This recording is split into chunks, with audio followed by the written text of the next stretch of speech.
I mean, I have apartment insurance for that reason. Still playing keyboard driven though.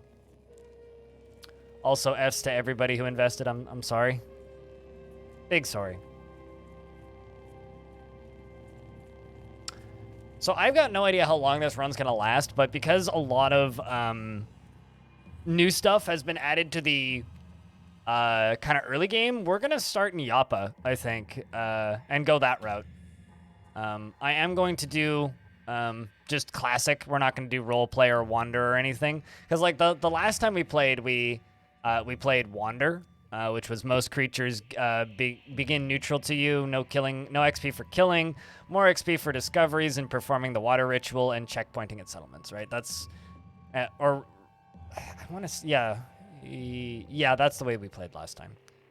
Or no, last time we just did checkpointing at settlements where you could save.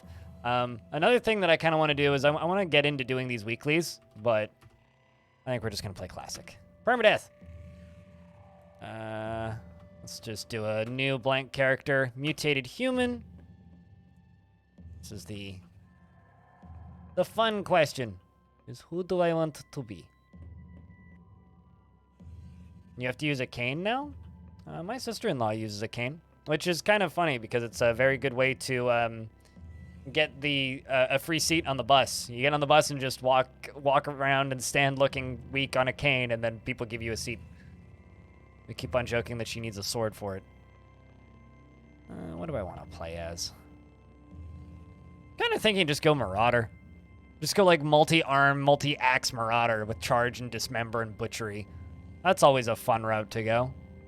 Chat, does anybody have any kind of thoughts as to what class we should play? Or is it just Strimmer's choice?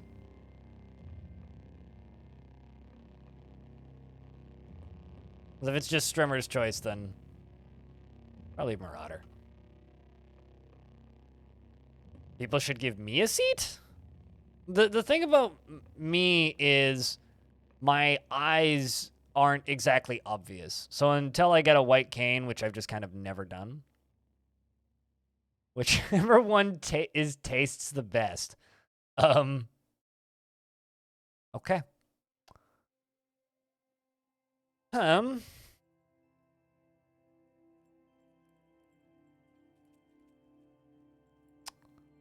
So I'm thinking we stick to physical mutations. And we go multiple arms, which is a 10% chance for each Okay, actually, hold on a second. Chat room. There is no bad one, Mepeti. Does anybody not know anything about CUD? Like, have you never seen anything before? I'm trying to figure out how quickly I should play.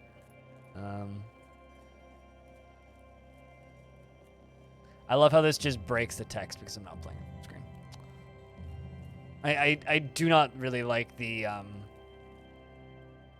modern UI for character creation at all. It's part of the reason I end up breaking out of it.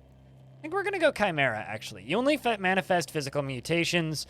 Your mutation choices when manifesting mutations are physical. Whenever you manifest a new mutation, all of your choices, you also choose to grow a new limb at random. And we're going to go that route rather than having to worry about that. It's good to be back, Troopin. Hello.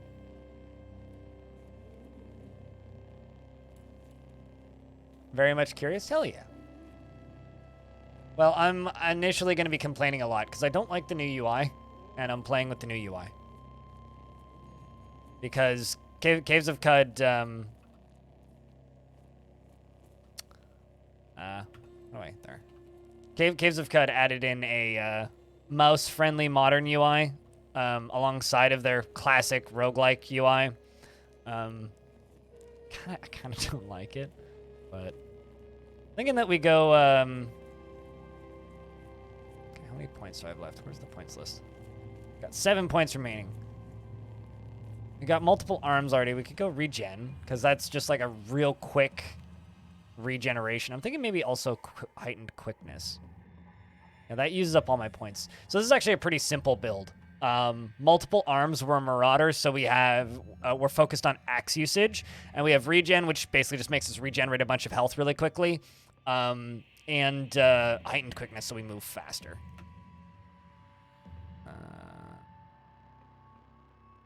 Right. Okay, so. Want toughness bumped up a bunch. Bump toughness up to 16. Bump strength up to 18. Put a few points into agility.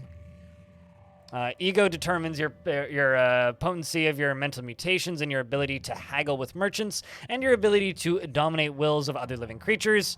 Willpower score modifies your cooldowns of your activated abilities and determines your ability to resist mental attacks. I think I'm going to pump some into that because that's actually very, very fucking useful. Same with you. And then intelligence determines the number of skill points and ability to examine artifacts. I think we'll put the last of what we have into intelligence because I got intelligence. Maybe a little bit less, actually. Let's put some extra into toughness because that determines the number of hit points and natural healing rate and ability to resist poison and disease, which is very useful, and I've got 2 points remaining. Let's put my extra 2 points into strength. All right, so this is our little character. Export to clipboard. Where is the... Okay, so if anybody would like to play this build in Caves of Cud, I'm going to plop it into the roguelikes room. Holy shit, they made those codes bigger.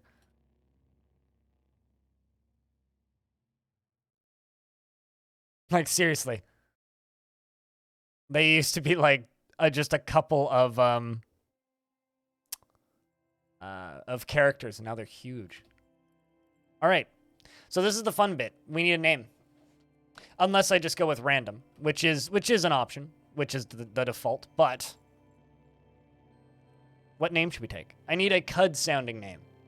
If it doesn't sound like it's from Cud, I'm not going to take it. So if you just say Billy McGee, I'll be like, yeah.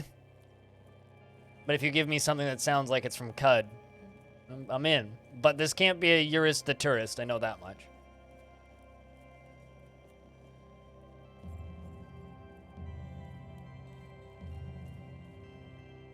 Because Eurus the Tourist has to be a tourist playthrough in order for it to truly be a tourist.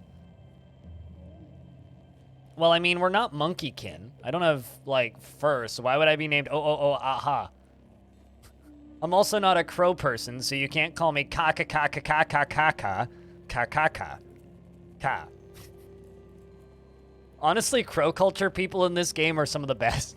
Just because, like, what's your name? I'm ka-ka-ka-ka-ka.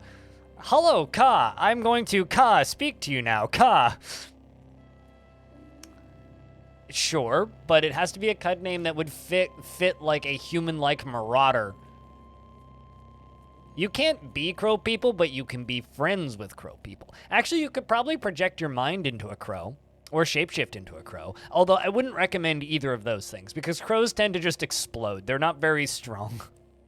Also, a lot of other critters hate them, so if you became a crow, that's probably a pretty good way to die.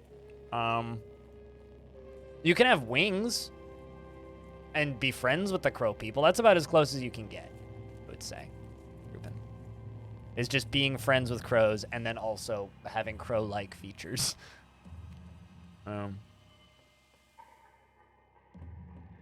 Seriously speaking, how about Surtanata?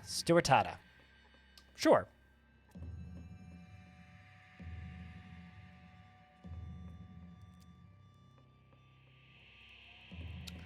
That is our character name. So we're going to start in Yapa. I normally start in one of the random villages, but we're going to start in Yapa, primarily because it's been a while, and also that's Dwarf Fortress tile set, not a Caves of Cud tile set for reference. Partially because I haven't played from Yapa in a long time, and also because I want to go to Red Rock, and the Red Rock quest is only available if you start from Yapa.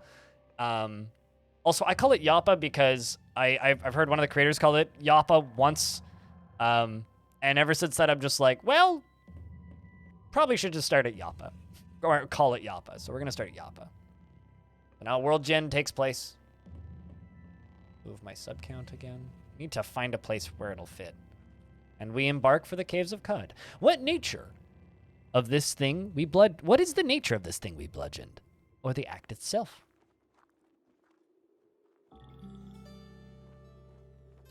On the 17th of Tanum Ut, you arrive on the oasis hamlet of Yapa, along the far rim of the Magori Yi in the Great Salt Desert. All around you, moisture farmers tend to groves of viridian water vine. There are huts wrought from the rock and salt and brain stock.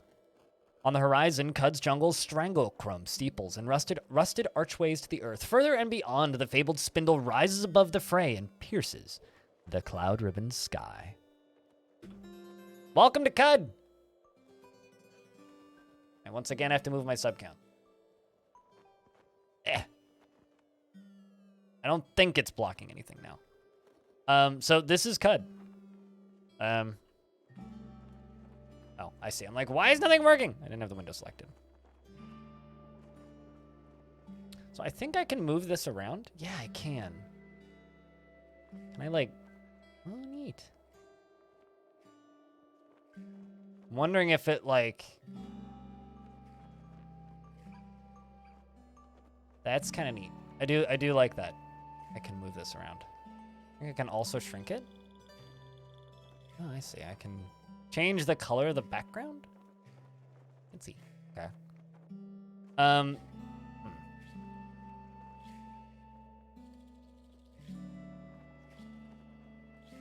Trying to fiddle with the UI here. Oh, I see. Minimap? I don't need a minimap. Just get rid of you? Probably unwise.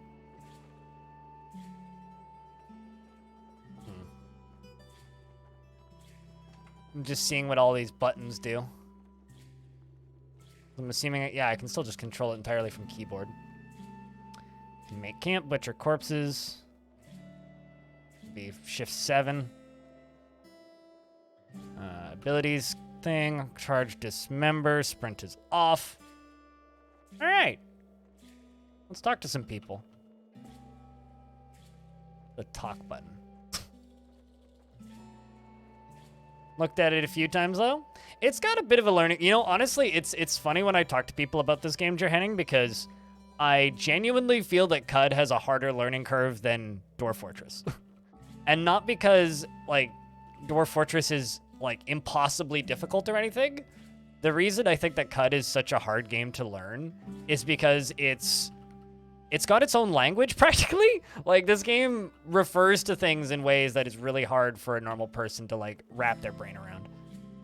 So this is a shrine to Rusev, the last sultan, and we're gonna look at it. And it says, the shrine depicts a significant event from the life of the ancient sultan Rusev. In 3 AR, Rusev cleansed the marshlands of plagues of Gyre and taught Abram to sow water vine along its fertile tracks. This note is a piece of information of the Sultan histories of Rusev, and has been added to that section of my journal. So, Caves of Cud. So I'm just going to kind of assume that some of the people here have never played or seen anything of Caves of Cud, right? Caves of Cud is a very, very, very dense game. It's got its own histories, and everything is scrambled every time you play through, so it is always a relatively different experience. The thing that you kind of need to remember about Caves of Cud is that it is similar to Dwarf Fortress in the way that it scrambles its history, right? Like, this is your world map for Caves of Cud. This is the same world that you're going to see every single time you play Caves of Cud. Where's the custom colors PDF? The ones I use, they're pinned on my Discord in the Dwarf Fortress talk room. So if you go to my Discord and you go to the Dwarf Fortress talk room, just exclamation point Discord in the chat. There's a link to my colors. I can't fit them in my Twitch chat. There's too many characters. So Caves of Cud scrambles its history every single time you play through. And this world map is static. However, every single one of these individual tiles, I think if I hit look, yes. So every single one of these individual tiles stays in the same spot. However, the only places that remain the same, generally, are these main locations. So like the Rust Wells, these are kind of like your early game dungeons. Red Rock, another early game dungeon, kind of a further out dungeon. And then you get out to like mid-game stuff for Great Gate and places like the Six-Day Silt. These are all kind of mid-game locations. Bethesda Susa is kind of like a medium late game location, and then like the Spindle, which is a late game location, right? Same with this area over here. The Rainbow Wood is kind of a medium late game area, and then late game areas like the Deathlands and all that. These locations are also, this is a new spot. These locations are all static. They don't move. However, there are thousands of locations that are randomly generated and move every time. Also, all of these tiles, the actual layout of every single one of these tiles is scrambled every time, and the order in which history takes place and named characters appear is different every time. So there is a lot of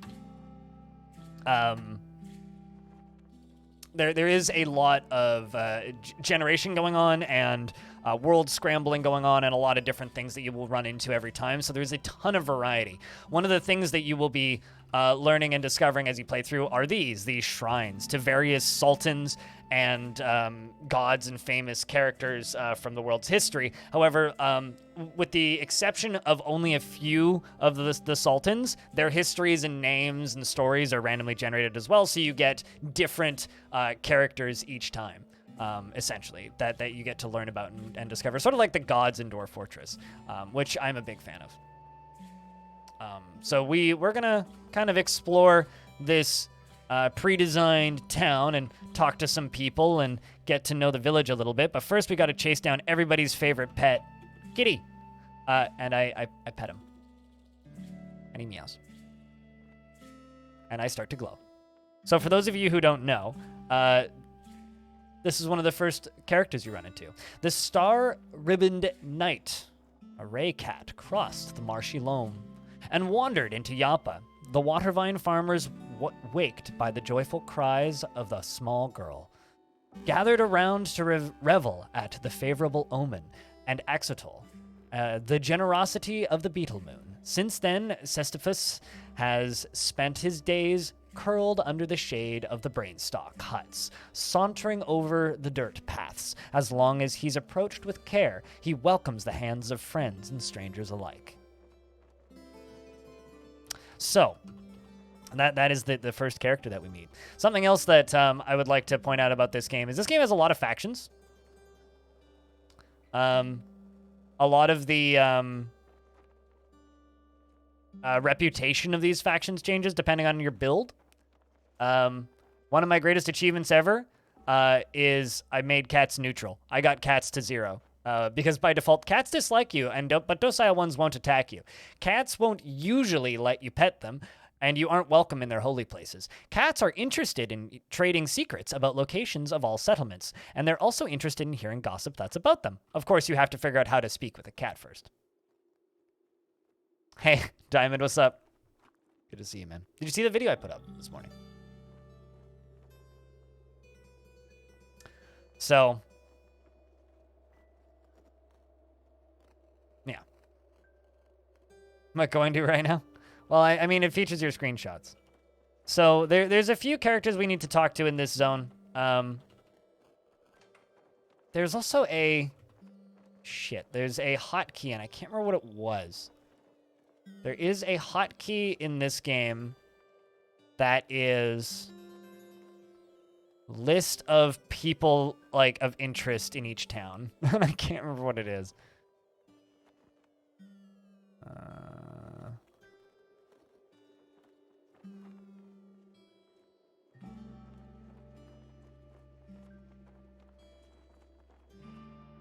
Cycle side, toggle sidebar, zoom in, zoom out, make random selection, reset selections, system.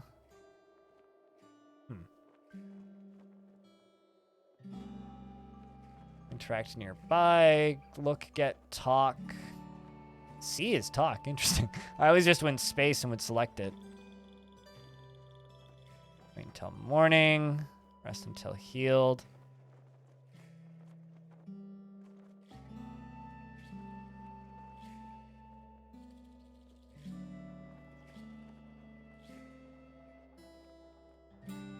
kind of thought it would have been under...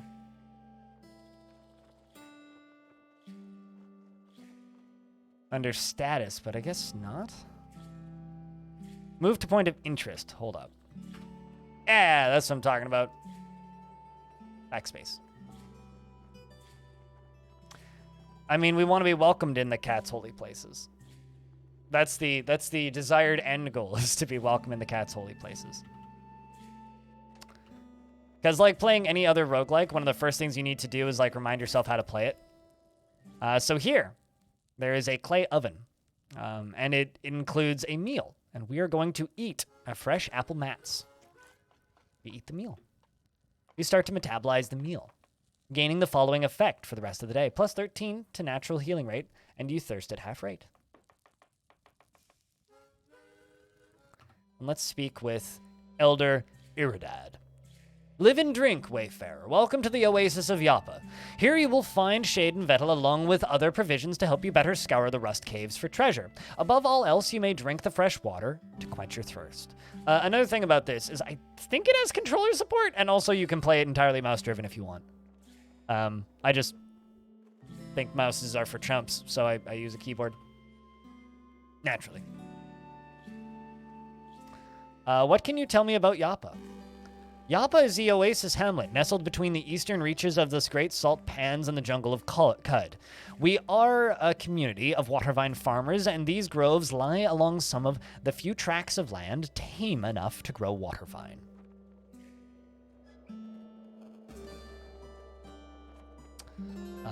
So what can you tell me about Cud? Cud is a strange and terrifying mesa to the northeast. Her tainted rivers breed life in all its motley forms. Her poisoned jungles shelter priceless relics of the forgotten past.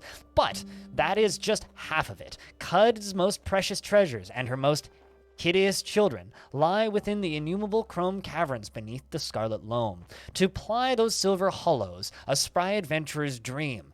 The years of have wizened me beyond such foolish ambitions, but you...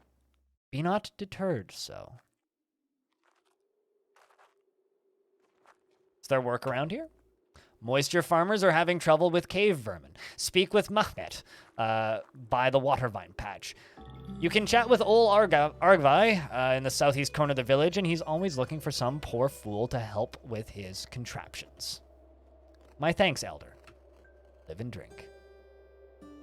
In this game, water is currency.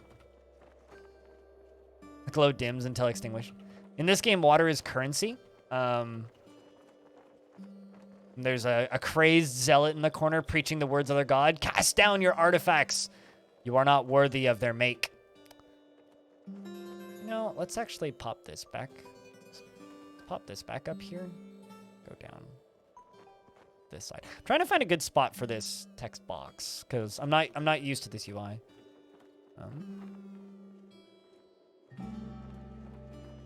You pass by a sign. I want to look at the sign. Ah, etched and painted. Terracotta sign. It reads, to graveyard and to shrine.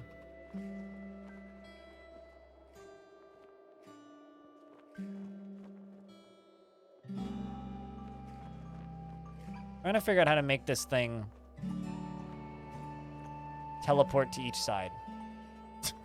Because, like, it did that once, and I haven't been able to figure out how to make it do that again.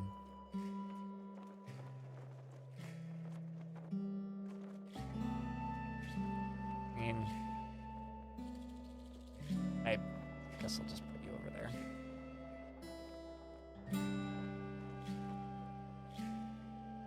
A shrine to Iram, the Pest of Sekish. So this is a generated character. So something about speaking with cats, Troop and Panda, is the way you become friends with people isn't by necessarily speaking with the cats. The way you would become friends with characters is by speaking or killing characters that they hate. So, or dealing with characters that they hate, or completing quests for them. So if you could find a cat that's willing to give you a quest in CUD, I don't know how you could do that, but if you could find a cat that's willing to give you a quest, where did we go at the start? So we haven't left the starting area. We're still in the starting area, but we are a marauder, multi-armed axe wielder, is what we are currently. The Shrine to Imran, the Pest of Sekish. The shrine depicts a significant event from the life of the ancient Sultan Imran. While traveling through Kabakur, Iram stopped at a tavern in Khalil. I've been there before. And she lost her prized Son of Sapphire to the local pickpocket. And she cursed the tavern and left Khalil. Well, that's interesting. So somewhere around Khalil, there is a legendary item called the Son of Sapphire that we could go collect. You note the location of the historic sites, and now we know the location of the Son of Sapphire, and we have to visit Kab-Apur to recover the Son of Sapphire. Let's actually see where that is.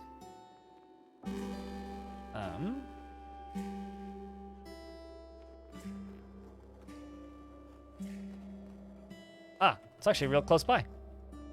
I could get some XP just by visiting that location. But if I go there, I'll probably get caught halfway and not make it, so. Let's go read some gravestones. Here rests the body of Simut, thrown off the cliff by insects. Here rests the body of Nisharuk, shanked by a Barathumite Arcanaut. In memory of Crude, buried to death by a symbiotic butterfly. Rest in peace, Un. Made too many mocking sounds at a hulking baboon. Death by monkey. Here rests Terra Abgis. Swallowed by gravity grenade. MK1. Cud! How you doing? Good to see you, cutest. Cud with the new UI for some reason. I haven't even gotten these starting quests yet, so I'm just kind of walking in a circle.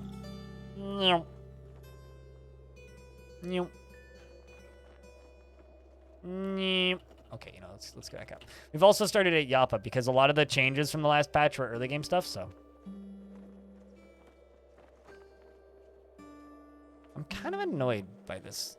Wait, actually, is that the button I need to hit? Hey, that's the button I need to hit. Okay. Now I've got that moving the way I want it. Still fiddling with the new UI. How's things, cutest? But we need to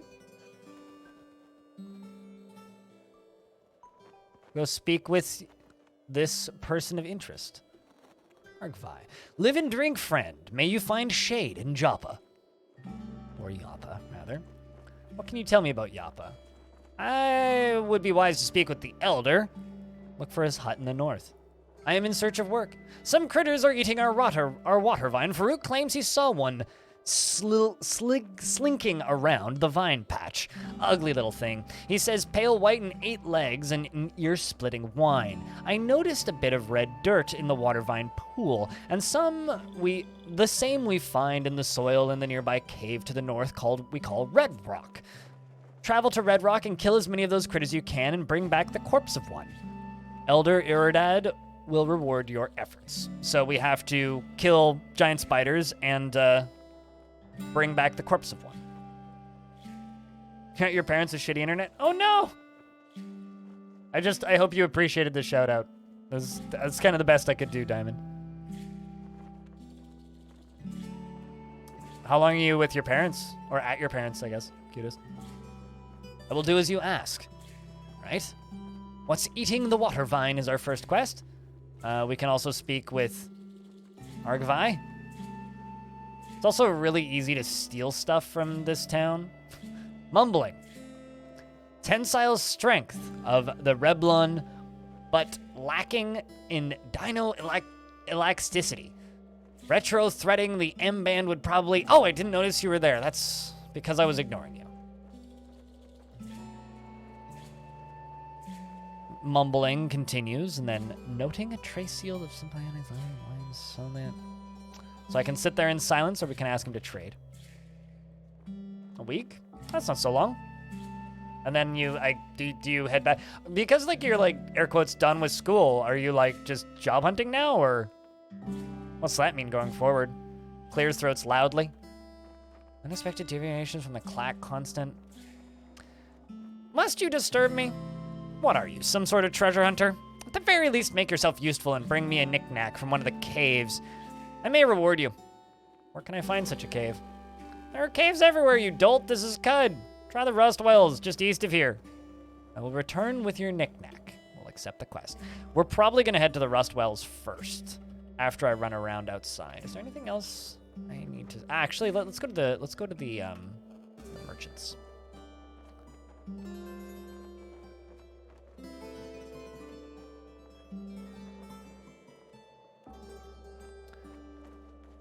So these dromads are like camel folk, and I think it's kind of funny because no matter how many times you play CUD, the first question you can always ask these people is, what the fuck are you?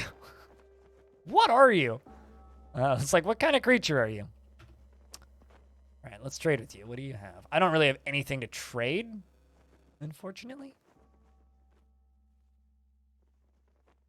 You get pay in tickets and beer emotes? I mean, you pay me for the... Well, I guess you've been gifted for the beer emotes many times, but... Just curious as to what they have. They do have weird artifacts. Interesting. All right, so let's do the other great thing about CUD. So one of the things that I love about CUD, and anybody who watches CUD or plays CUD frequently, the descriptions of things are amazing. Like water vine here. Salt gathers in its furrows, and it's knotted with moisture and swollen wafers in place of leaves. This is Mahmet. Years of the desert have taken their toll on his body, but he commands your ear with his voice, like few other men. You wonder what sovereignty he might have come. Were he not born a moisture farmer? Let's go, read the description of a cushion on the ground. Or a cushion, stuffed with water vine chaff and glow crow feathers. This buttoned pillow lets folk repose with crossed legs. A chest, a simple chest made from dried brain stalk. A table, a small wooden table bestrewn with knots. Here are several stripped trunks of shallow brine stalk, bonded with mud. And this is the warden. We could share water with the warden to gain favor with the wardens as a faction. And then they say, ain't day worth wasting, ain't the heart pumping. Move along if they do. Righto, boy. Righto. There's also a thing over here. The game doesn't really tell you about initially. There's a trap door up here somewhere.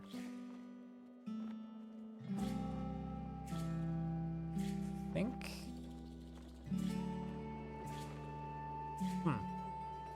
Up here somewhere. What's that? Ah, small crack. So yeah, it's not a trapdoor. It's this. Literally a lower stairway. But there's scary monsters down here that will fucking kill me. So, but that's important to note for maybe newer players because you might need to go down there for some reason. All right, so we're into the nighttime. So I guess it's probably best for us to wait till morning, and then we're gonna start heading in the general direction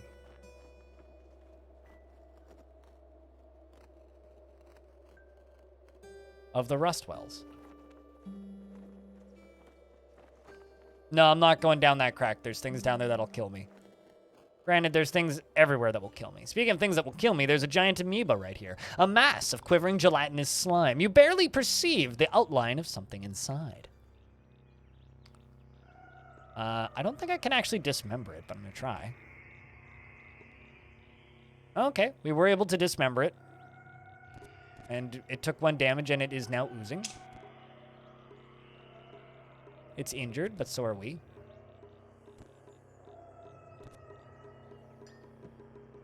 Your health has dropped below 40%. Thanks, game.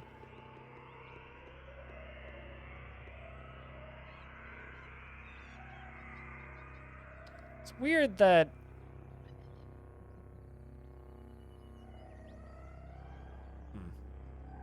I guess regeneration isn't an activatable ability anymore.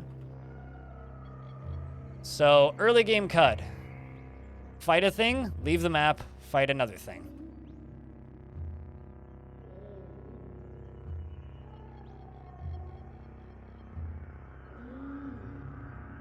Very carefully. We need to gain like 4 levels, basically. Just auto-explore. thing is actually exploring here is going to take forever and ever. Forever and ever. Oh, hey, a crocodile. Her hoary cracked scales look like marked stone. I'm going to dismember it. Attempt it.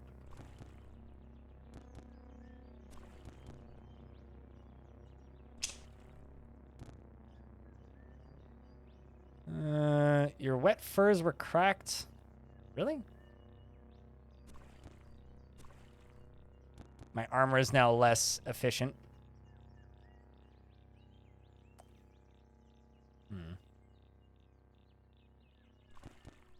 All right, well, I'm going to eat some witchwood bark,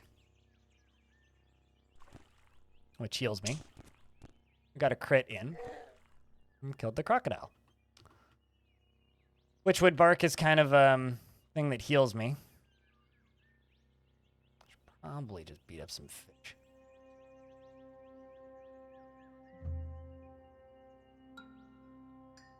Something that you need to know about Cud is everything can and will kill you. But I hope that you enjoyed the video. Diamond. We're also apparently hungry. Let's sprint. Do I not have a hotkey set for sprint? Suppose I don't. I'm just trying to sprint away from this so that I can charge. So we did the charge, and it's now wounded. There we go. We level up. We're going to heal up. Do another run. We're going to need to cook a meal pretty soon.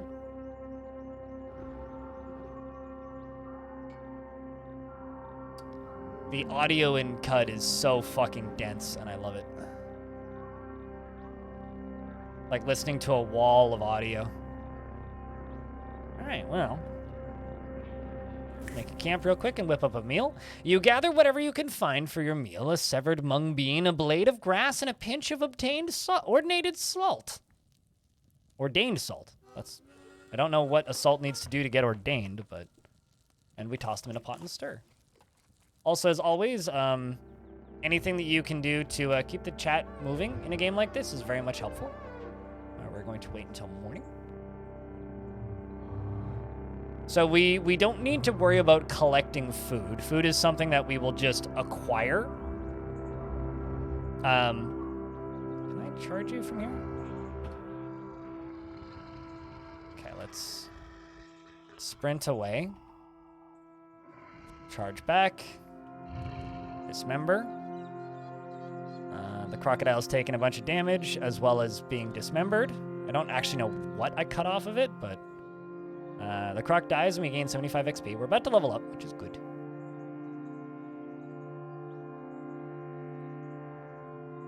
You step on worm by accident killing it. Yeah, I would definitely say that baby earthworm would want to, in fact, kill you in Cud.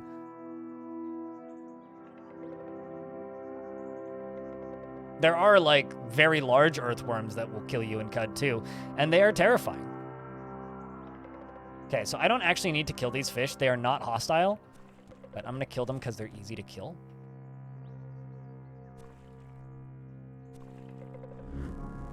And they do give some decent XP super early on. Poisonous birds, eh? Any notable poisonous birds?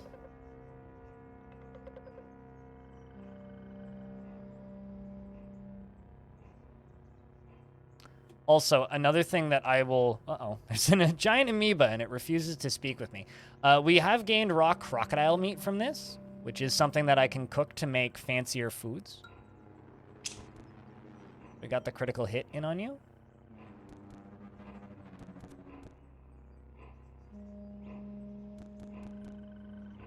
It's down to wounded, and we killed it. What the fuck? Oh. Well, we found a severed part of that amoeba, which is kind of interesting. Yeah. I can also equip it. I don't believe I've ever actually gotten an item off of a giant amoeba, so first time for everything, I suppose. Okay. Same thing. Let's dismember it. Took 1 damage. I don't think we successfully dismembered it, though. We got a critical hit. We cleaved it. Cleave is just a passive effect I have because I'm using axes. Also, something I should check. I do have a mutation point. So if I save my mutation points in the bottom right there, I can gain a new mutation, which I would like to do. So we are going to wait until I have 4 mutation points. I also have skill points, which can be spent in this screen. So for 150 skill points, we can gain cleave. We already have some of these, but not all of them. Yeah, I only have 98 right now.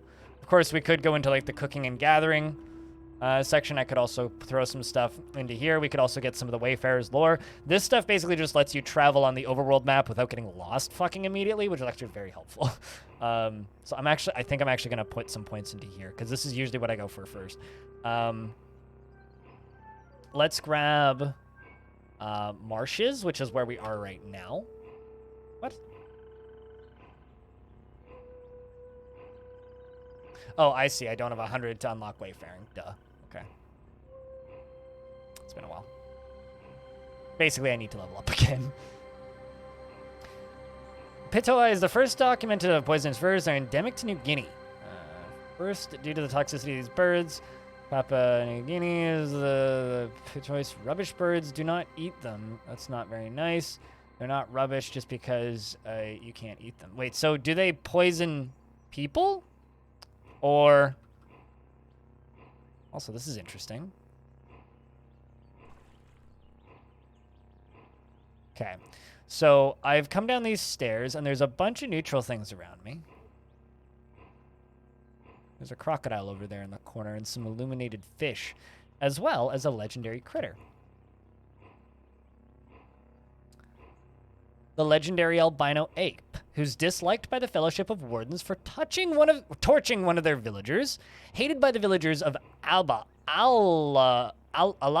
Bal for sowing their fields with salt, and hated by the children of Manum for stealing cherished heirloom. Now, this person is neutral, or this creature is neutral, so I'm going to actually run towards it. Ah, fuck, never mind, I'm going to leave. Because that's scary.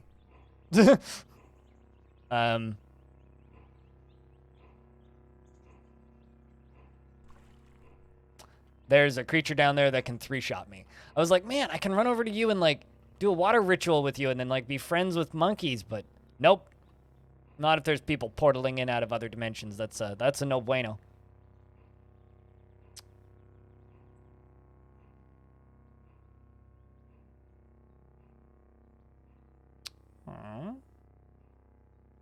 Clean all my gear. Stop blinking.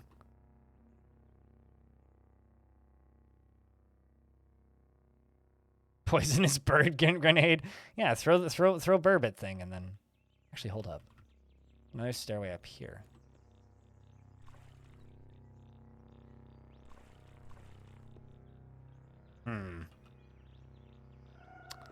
Don't really want to fight you.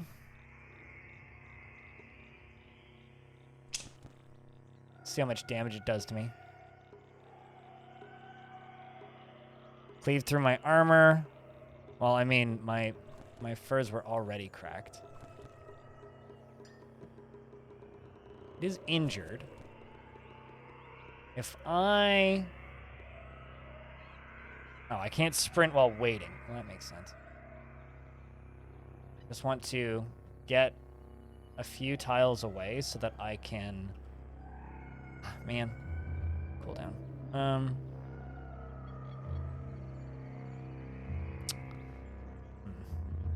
Could eat another witchwood bark, but... Oh, I'm bleeding. It's, expensive.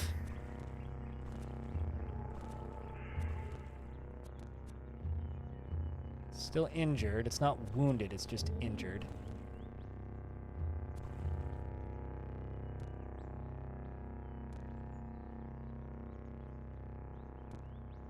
Ugh.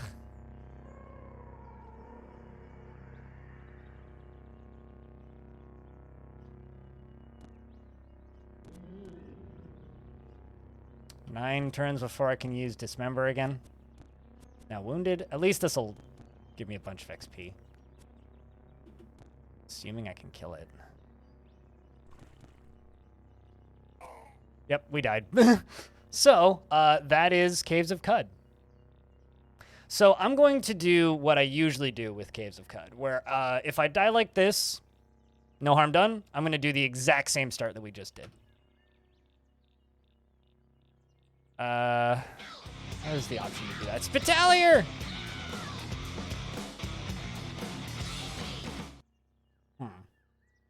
And cutest ghost, thank you.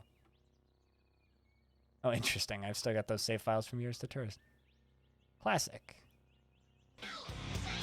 Last, that's what I want.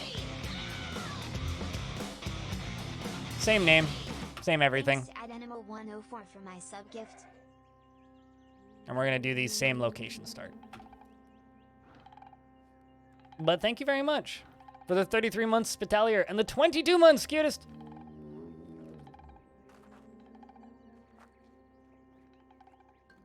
We just regenerated the same character. Just to, you know, save time.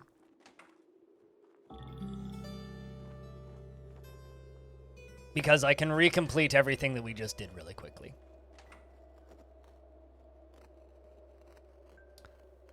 The 3 AR, Resef cleansed the marshlands of the plagues of Gyre and taught Abram to sow watervine along its fertile tracks.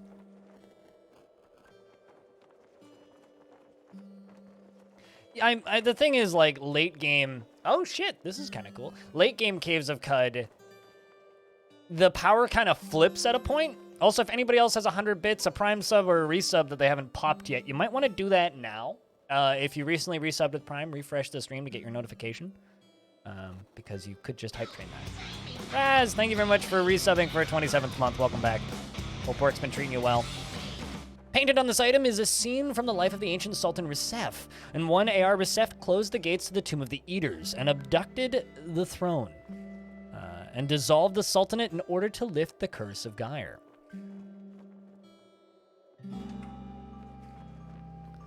I don't think we're going to get a quest for a legendary item like last time from the tombs, but...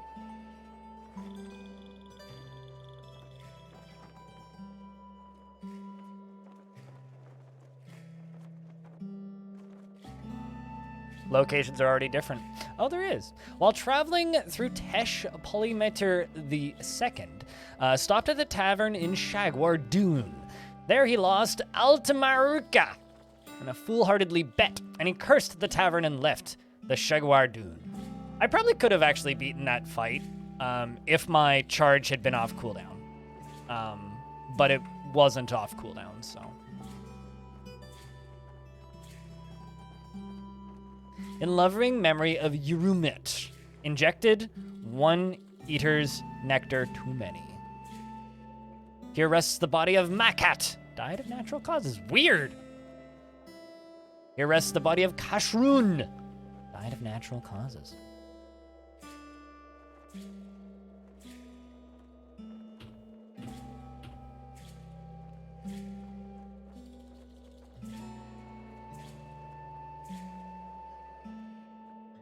Right, okay. So wait, are these birds venomous in that if they, like, peck you, they'll poison you? Or are they venomous as in if you eat them, you'll poison yourself? Let's go grab the early game quests, because they don't change from run to run.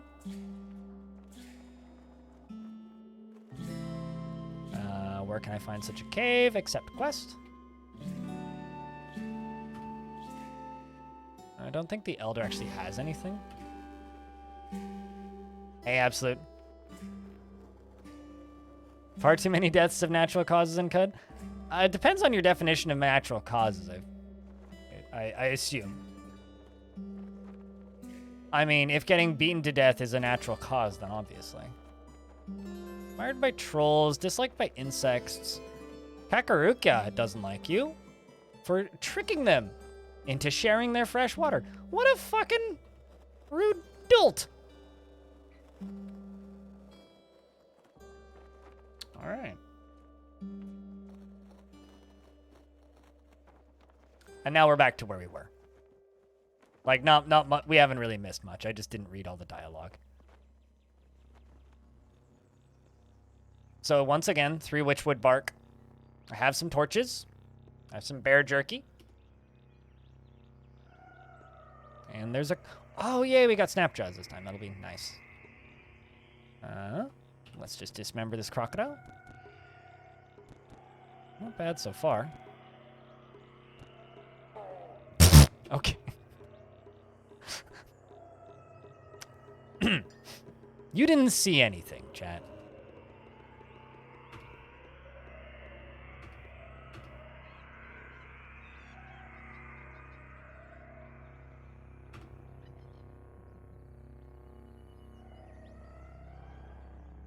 In my defense, it got a crit.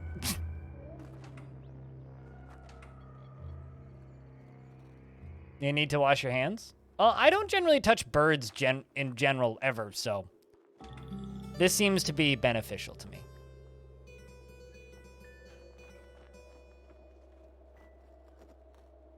That crocodile. I should change the name, the title of the stream from Death by Monkey to Death by Croc, I think. All right, let's head over to you.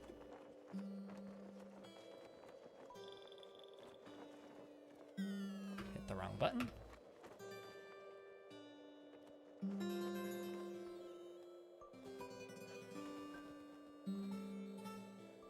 Also, I haven't played CUD since December, so I rusty. First time here, you love my YouTube vids? Well, thank you. Cheers, friend. Here's your knick-knack. Okay, so I need to get you an artifact. Raz, thanks for gifting out a 5-pack. Cheers, man. Actually, no, I need to go north. Yeah, last time I played CUD was in December, so it's been a while.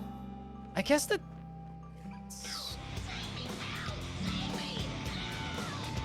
While wandering around the cooks of the province of Mad, Oxus discovered Minmu.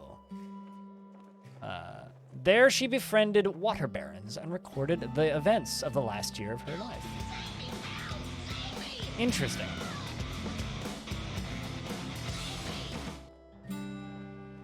But I know almost every single one of those people. There's only one person on there that I haven't seen before, so congrats. But yeah, to anybody like who comes over from the YouTube channel and just says hi, it really does mean a lot. Okay, so we've discovered a location. Where is that location? Oh wow, that's close.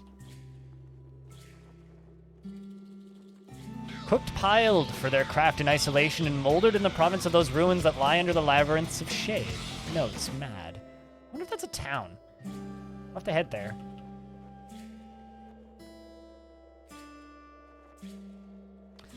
Obviously, we have to look at the gravestones because they're just entertaining.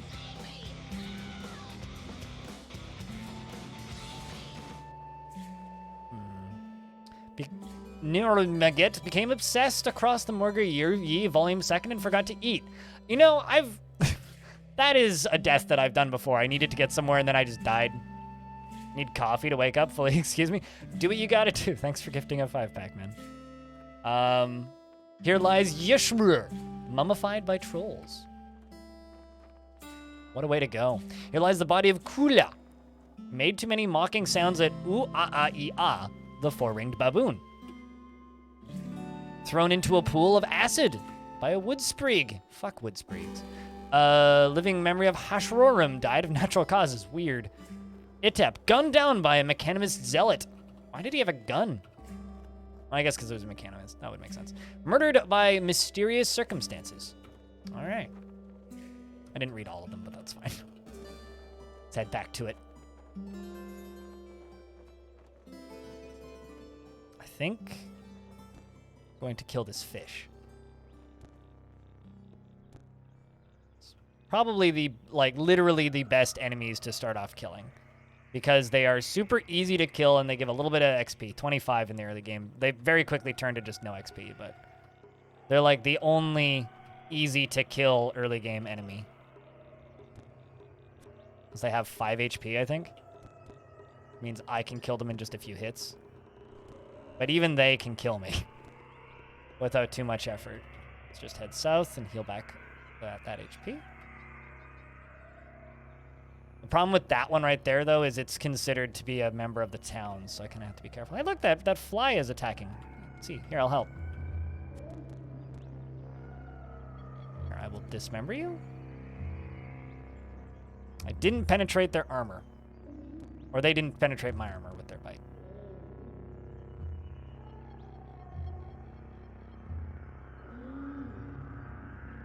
Wet glowfish corpse.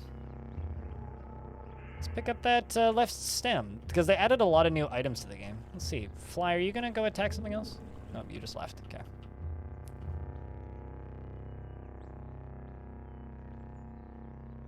Speaking of poisonous things you'd not expect to be poisonous, Greenland sharks are poisonous. Really?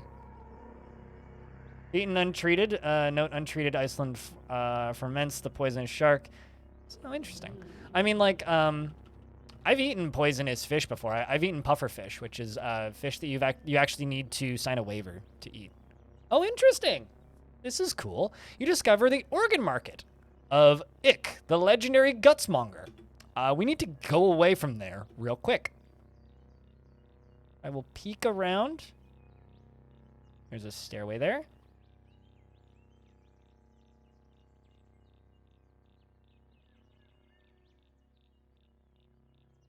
I'm just going to stay at the edge of the map, but there's an item up there that I want to grab if I can.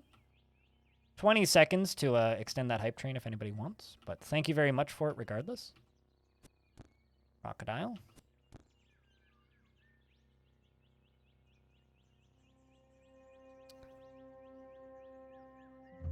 Thank you regardless. They're going to take my organs? Only if I'm here to sell.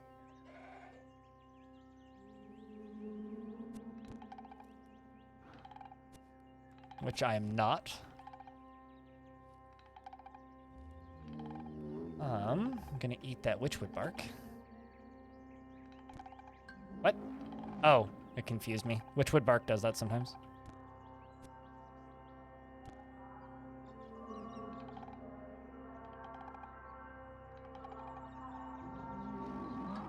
Dismember is 17 turns away.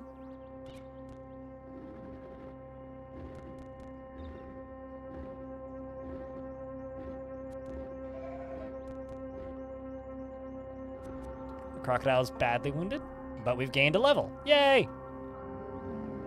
Okay. Well, let's wait until morning. But now I'm hungry, so we're gonna make a campfire real quick, and we're going to whip up a meal.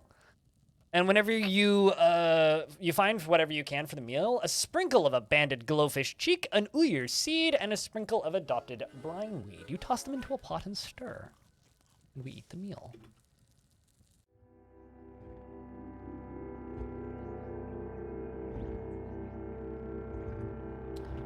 Do still really want that item. There's an artifact just lying on the floor here, as well as apparently some nice ash chainmail. I'm going to equip a weird artifact, which I'm going to take. Hopefully not to break, because I do need to find a knickknack. That is part of a quest. Nothing in here. This might actually make a good home base later on. Hell is that? A mannequin. The biped form emerges out of the cocoon of wood fiberglass. Can't take it.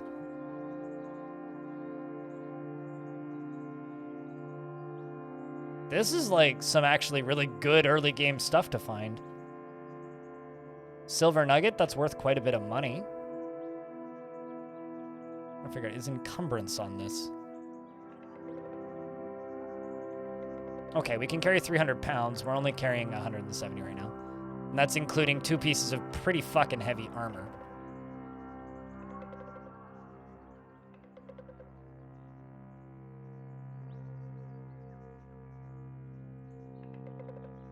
Another mannequin. Very confused as to why there's nothing here. A small muddy tube that I'm going to try and examine. Hopefully we don't break it. We found a Shulk Injector. So I can look at a Shulk Injector. A slender metal tube that delivers various tonics directly into the bloodstream.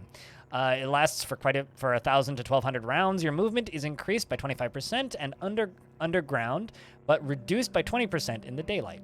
So if we're underground, we get a movement boost, basically. Leave the arrow, because that is not my skill set. There's nothing in that chest.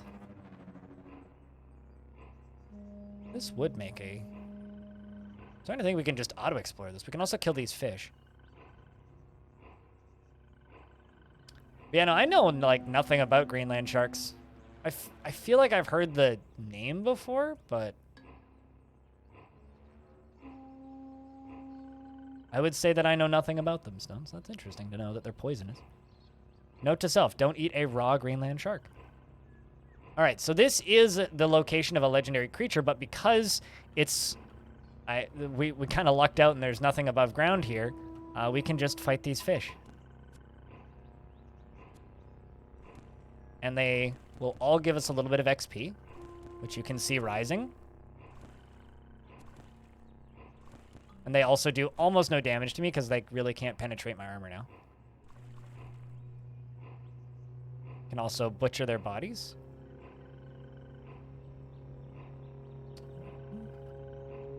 And go over to the... This would make a really nice home base just because there's a bunch of chests and places you can store stuff.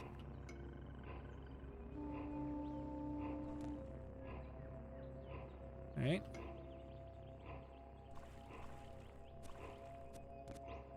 They're very upset that I'm killing their kind, but fortunately, because they're not legendary creatures, I'm not actually losing any faction relations for doing that. Back on the outskirts of Yappa, let's move one tile. Oop, crocodile.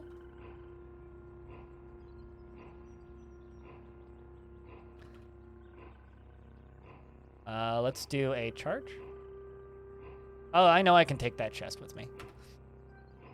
I did that once. I found an area that I really liked, and I literally like just went around. That's not what I wanted. Wrong button.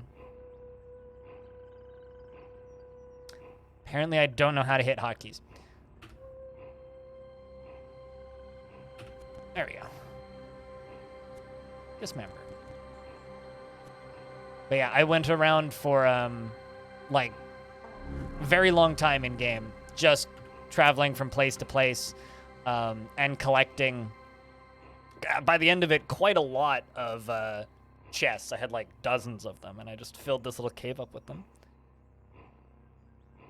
You actually settle in this game? Me?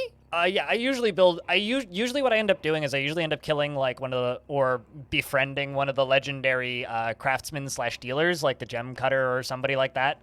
Or like the glove maker or one of those like legendary craftsmen around the world. And I either kill them or I just like kind of move in and just become their roommate. Because you can like put a notice on the world map and I will like collect... Like, especially if I'm doing a crafting heavy build, I will collect a lot of crafting materials and just leave them there. Because like late game, like traveling becomes kind of trivial. Or ideally, I will camp somewhere that I can make like a teleporter to that location. And then I sit on a bunch of teleporters and power them up. It's actually like quite an efficient method of not dying. And especially like if I find like a, what is it called? Like a water mushroom, whatever they're called. I was blank. The mushrooms that output the water or honey or lava or something. So like I have a lot of very valuable materials and I'll just like leave it all there. And then whenever I need to go buy something, I'll just go there, dump all my shit that I don't need to be carrying, pick up all the stuff that I can use to buy stuff, and then go to the location where the traders are for buying stuff. I'll do that pretty frequently. But we've actually done pretty well. We've made some money. But the reason I'm playing from Yappa, I don't normally play from Yappa. The only reason I am this time is because I want to see the Red Rock stuff, so I might as well do the Red Rock quest. Yeah, I mean, no one's going to report murder. This is CUD. Come on. Here is your knickknack. Question is, actually, hold on. Which one's worth more? Actually, no, I'll ask him to identify them for me.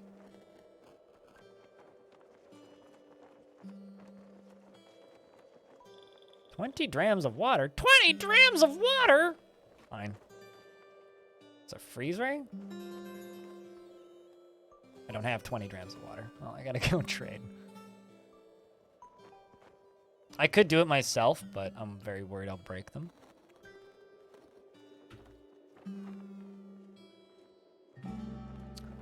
Fortunately,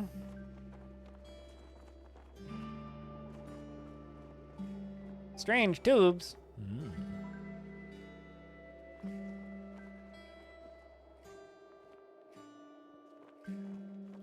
I'll sell you all that.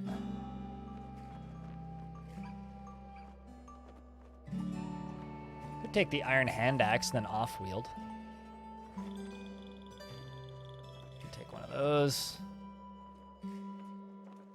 Yeah, it didn't come with a battery. I mean, those aren't too hard to find. Could just buy another artifact. I think I'm gonna just grab the hand axe, take the rest in drams. Well, actually, I'm gonna need these. Let's buy the torches.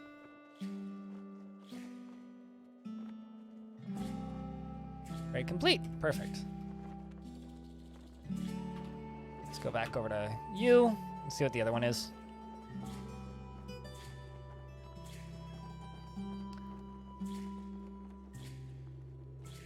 Let's trade. Please identify the other one for me. Although this one's real cheap. You know, I think I will identify this one. Ah, a metal bracelet.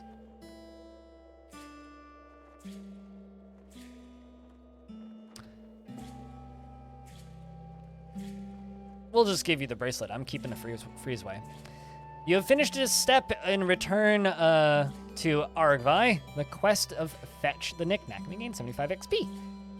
You've completed a quest. It appears you may be useful after all. Go fetch me another trinket. Bastard. All right, well, let's just make this easy for ourselves. Take the Shulk Injector. Keeping the freeze ray. You finished another step in return to Argvi. Fetch another knickknack. Good. Quite impressive treasure hunter. Maybe you're fit to poke around my workshop here. I've been wanting another apprentice. So unfortunate what happened to Scref with the disembowelment and all. Take a seat there. Now, let me explain. I'm on the cusp of a grand discovery. When I'm done assembling the weird wire conduit, you'll be able to speak to anyone from here to Caiaphas. First, though, I'm going to need some copper wire, as much as you can find, at least 200 feet. You should be able to scavenge enough from the rust wells in the nearby caves. Conduit wire, eureka! All right.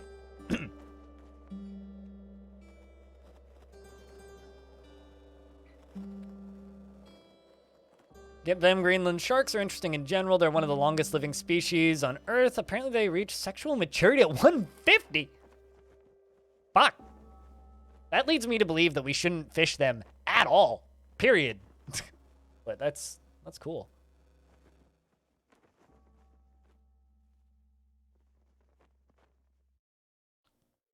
So Quad is like Rango in the sense that water is currency. The only thing I know about Rango is a 20-second ad I saw once. So I will simply say yes. I know nothing about that thing. But yes, water is in fact currency. So if water is currency in Rango, then it's exactly the same. Clearly. No difference whatsoever. Definitely no difference.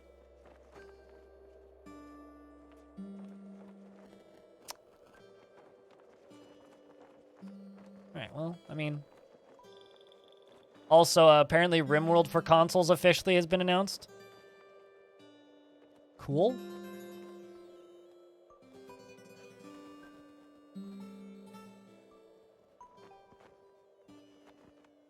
4th of July, that comes out. I don't know how you would play that, but apparently that's a thing.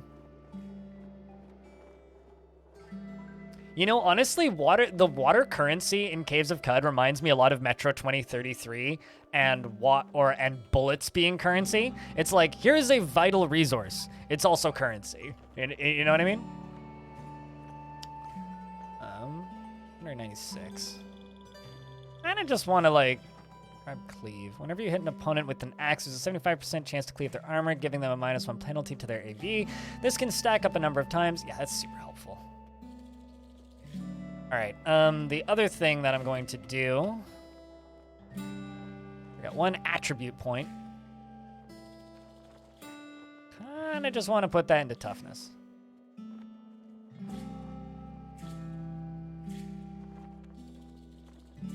Increased your toughness to 19. We have 2 mutation points. We are a chimera, so I only manifest physical mutations. I'll wait until morning.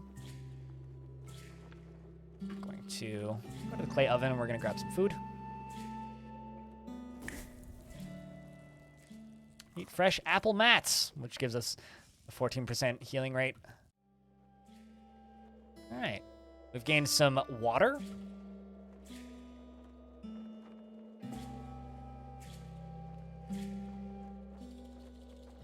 Wait until morning.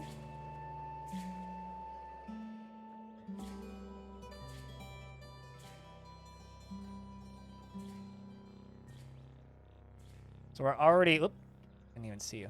We're already like at the point now where Croc takes 1 damage from bleeding. That's good. Oh, I don't think I equipped that second hand axe. Certainly did not. Equip manual. Okay, so we got a bronze battle axe as our primary. Upper left hand, lower left hand. Let's do upper right hand.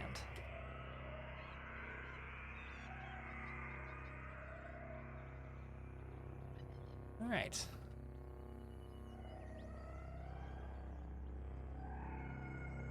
But yeah, it really reminds me of the Metro 2033 bullet currency because it's a vital material that you require to progress, but also it's your money, so you don't want to use it. It's sort of like you want to like conserve as much water as possible, but at the same time you need to have water so you don't fucking die.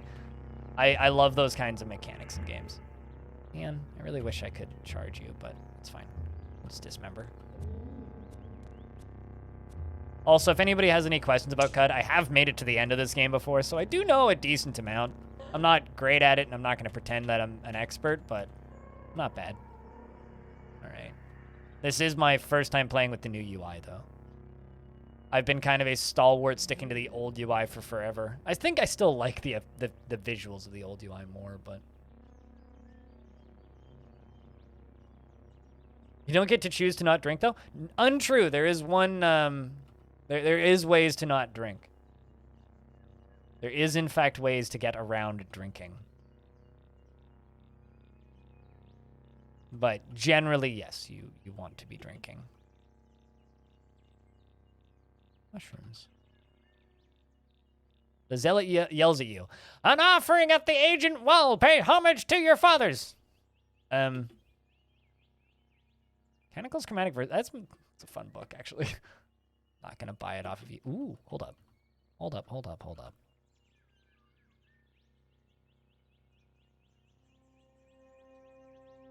Loved by mechanimists. Consortium of Phyta hates them. The villagers hated by goat folk. Man, I want to kill you. I'm really sad. I definitely am not strong enough to kill you, but being loved by goat folk is one of the biggest boons you can have in CUD. Yeah, there's a few ways to avoid drinking. Spoils, though. Come get me, Quacky. After you kill that fish and almost die. And die to that lily pad. Okay. Wonder if these are even worth killing at this point. 25 XP? Yeah, they're still worth it. Okay. Oopsies. Wrong button.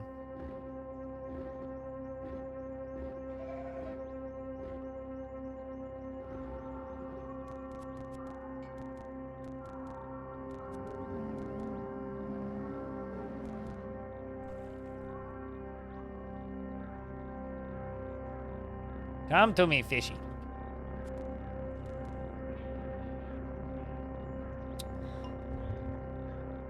Bottom down there we can go.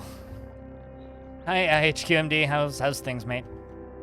What you been up to? There you go. We'll kill you. Still 25. Yeah, still 25 XP. Still worth.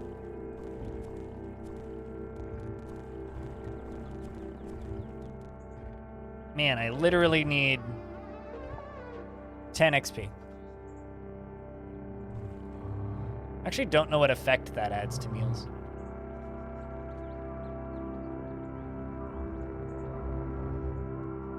I'm assuming that means that hotel rooms in Vienna do not have air conditioning. What you doing in Vienna? On vacation, or? I know that Kiri ended her stream early today because of the same heat wave.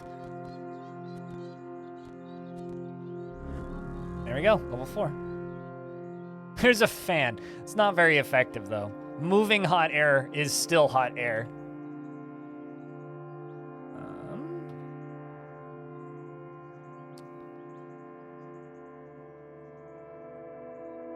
Let's move down to grabbing wilderness lore. Oh, yes. Sweet. Don't like getting lost. It's one of my least favorite things to do in CUD is getting lost. Sun's going down. On vacation? Well, hell yeah. I hope that you're having a good vacation, heat wave aside.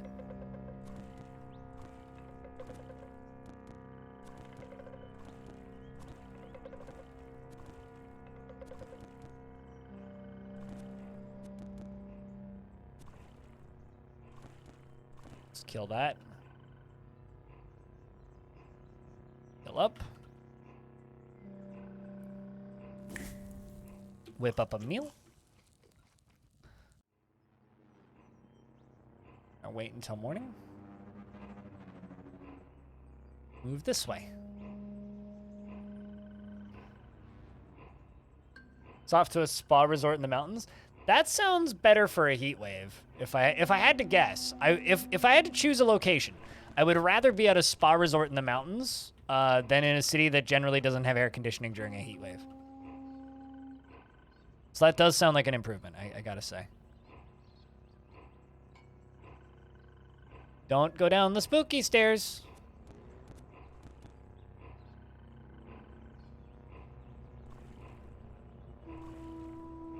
How much XP are these giving me? Still 25k.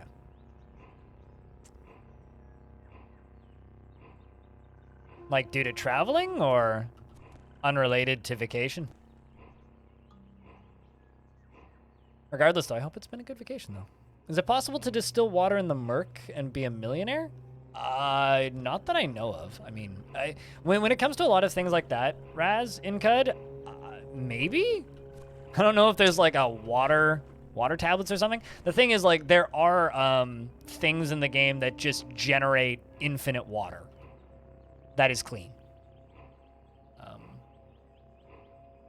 So, keep that in mind, I suppose.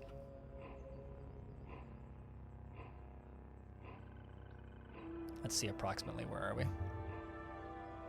Okay, I am getting pretty close to one of the rust wells.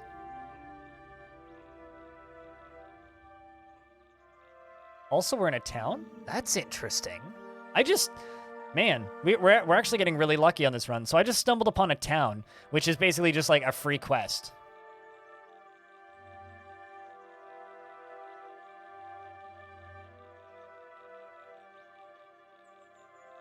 But there's a scary thing here. Salt hopper, which I'm just going to walk away from. Hopefully it doesn't follow me.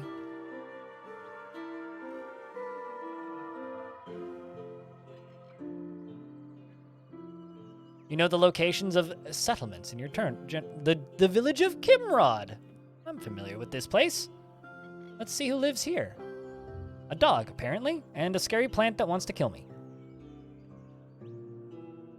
But it's a friendly scary plant. Okay. Something just died. I didn't do it. You can't blame me for it. We're going to do a lap, and then I will go via points of interest. A stone monolith. A moss stuff inserts itself into the story world evoked into being by a carved rock. This object is a monument to the scene of the village of Kimrod. In 486 AR, protectors of the silt settled in Kimrod, unseating the mayor, imposing edicts that banned xenophagy. I need to Google that. I think I know what it means. I need to confirm.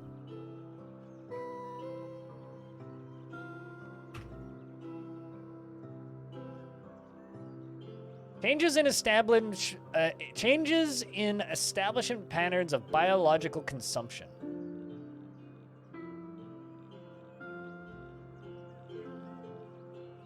Oh. Well, all right then.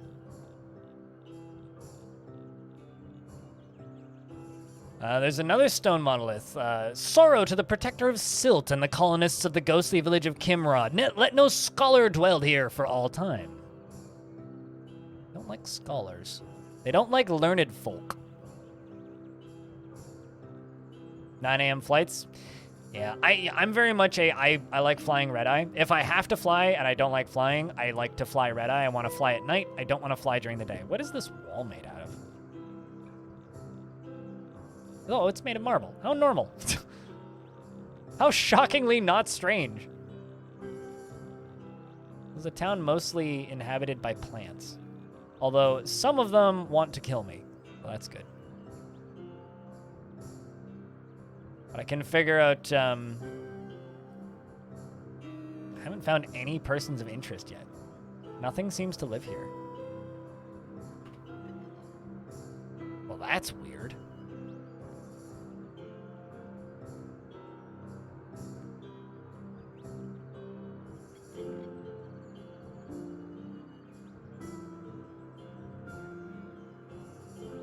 Can't speak with you.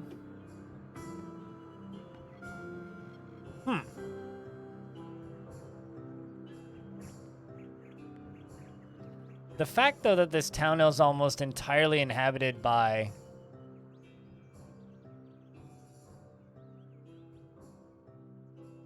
Huh. The old potter's knife. The fact that this town is inhabited by plants leads me to believe I might not be able to communicate with them. Just want to look at it. There's a painted Chris here. While traveling through the Stargazer's presence, this is an item is a scene from the life of the ancient Sultan, Meshap II. While traveling through the Stargazer's province, Mibhur Mehep II stopped in a tavern in Ikesh. There she lost her prized clock's mite to a local pickpocket. She cursed the tavern and left Ikesh. This type of plant can spawn inside of walls that you can't reach. Yeah, I mean, I might just not be able to see the quest giver. There was also one time... Ooh, clocksmite. There was one time I had a quest giver in a town like this, except it was like the quest giver was underground. And I had to like come back later and dig underground. Actually, I have a suspicion.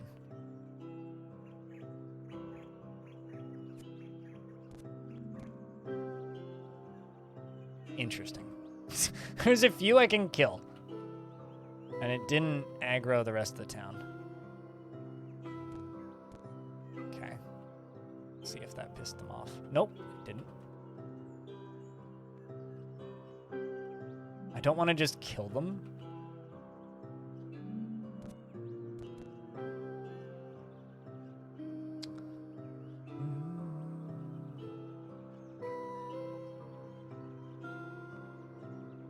So looking to like squint and see if there's any spots that are maybe blocked by one. Because Quidzos can like block the way, right? And if there's like a door or something with a Quidzo in front of it, I won't be able to get into it.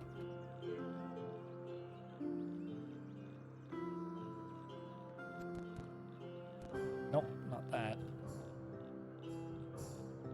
Doesn't matter that much though.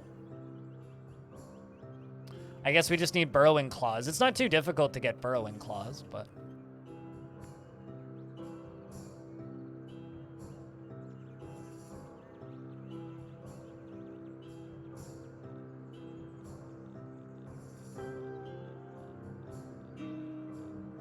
Although the fact that they're all stationary means I could just rob the entire town blind.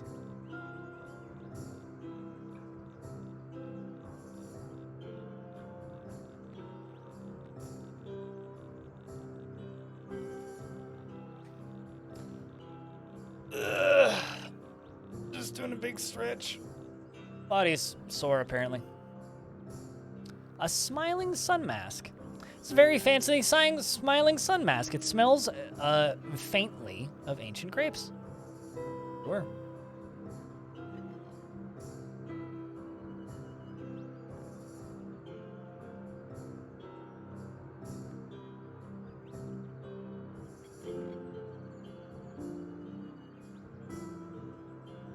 Although I'm going to pause for a second and go use the restroom. I will be right back.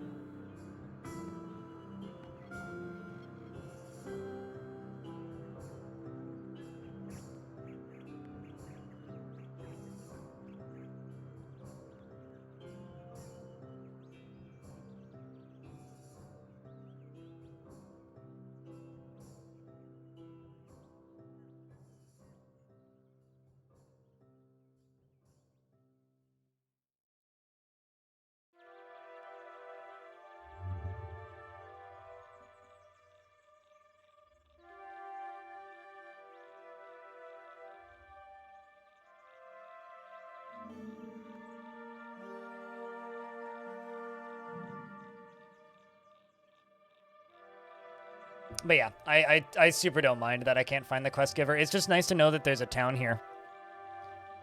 Because it means once I have Burrowing Claws, we can find it. Which we'll probably obtain before the end of this playthrough if I had to gather. Assuming this playthrough gets going. Because, you know, this is still CUD, right? Things can happen. Eat stripped dolma in apple juice flatbread.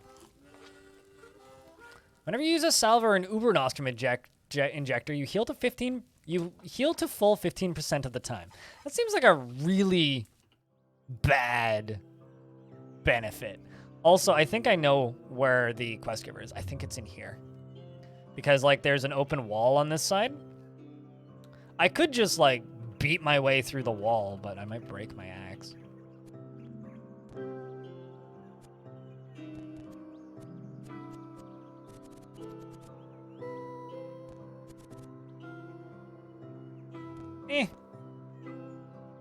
I mean, we'll be here a while.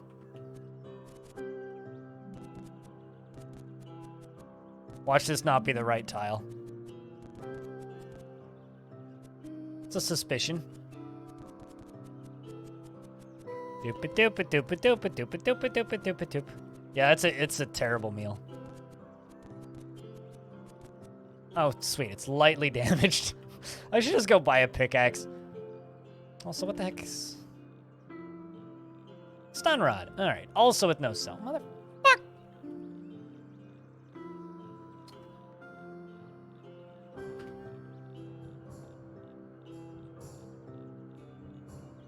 Yeah, I should just go buy a pickaxe and not worry about it. So the locations we've discovered are Mad. I think I'm just going to jump up to Mad. We're going to pop in here for a second, get the XP, 250 XP. And then I'm going to leave. And, oh, great. Actually, let's... Hello, you. Are you even strong? Scrap-clad hermit. Let's dismember you.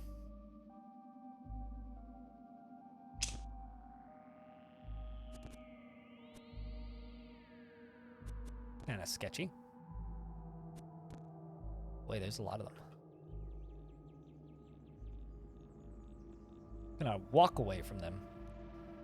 If I can. Sprint. My torch burnt out.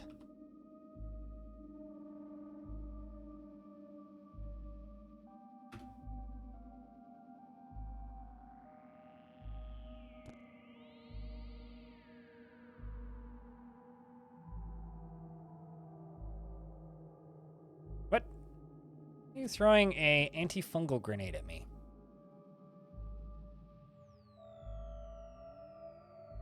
Shoutouts to this high regen that I have. This also isn't a particularly scary... Oh! Well. Hey! Was able to get out. Perfect. 42 drams? Yeah, I do indeed have 42 drams of water. I discover a lair. Would you like to investigate? No, actually. I would like to leave. We'll go back there. I wanted to explore that spot. Also, I'm lost. Well, that's fine. We're lost back in the swamps. Totally safe. Let's just make some food real quick. So I went to that location that we discovered on that statue, and turns out it's full of things that want to kill me. We can absolutely go back there, but I need to be, like, maybe another level or so. Oh, you recognize the area and cease being lost. Yay! You recognize the area because you recognize the blood and carnage that you put there previously. Off to Red Rock. So I haven't seen New Red Rock. It's also pretty dark. Rest until morning. Hungry again. God damn it. You toss a gunsmith's face, a smidgen of skunk hair, and a gunsmith's face into a pot and stir. I love that it's just like, yo, random shit from the world. Don't you just love cooking with the delicacy of gunsmith's face? I could go to Red Rock. I find getting into Red Rock to be a bit of a pain in the dick. Just purely because of all the monkeys in their zones. So I'm kind of doing our guys' quests first. But yeah, I usually like to be about level 6 before I go to Red Rock. Hold on, I'm just gonna tweet that out because I'm cooking with gunsmith's face.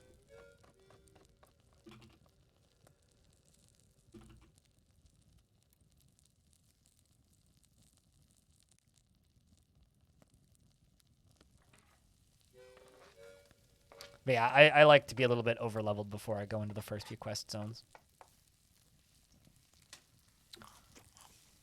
Anyway, we eat the meal. Besides, we are technically at a quest zone. Just doing Argvi's quests. God, this shit looks cool. I've only seen screenshots of it. There's a goat. Evil plant. Dead evil plant. Your genome enters an excited state. Would you like to spend 4 mutation points to buy a new mutation before rapidly mutating? Absolutely. We can get horns, adrenal control, or triple jointed. 10% chance that sprint and skill powers with agility prerequisitions don't go on cooldown after use. I feel like triple jointed is probably the best. Horns are just really good to maul things, but then I always get mad every single time I find like a helmet that I really want to put on. Plus lunch and with Big Boss Man. Was lunch good? And did meeting go well? Taylor, welcome back. But chat, what do you think? I'm open to comment or ideas on this. I feel like triple jointed or horns are probably the ones I would be the most keen to take. Adrenal control is nice, but it's one that I always forget that I have.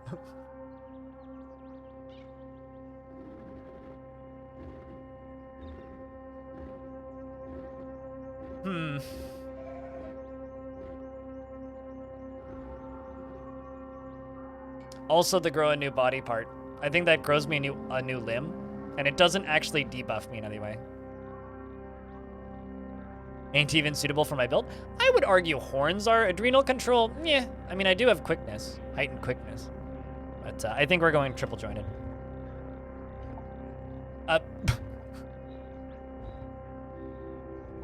Can I just say that a face growing out of your head, implying there was what there previously? What do you think was on my head before? Fucking cud. Seems fine. You know, just seems fine.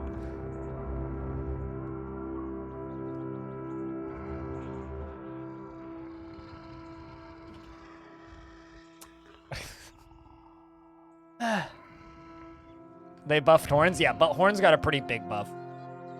Actually, Cud's been doing a lot of things where they just buff everything. Like, Cud doesn't really nerf things, it just kind of buffs everything around it.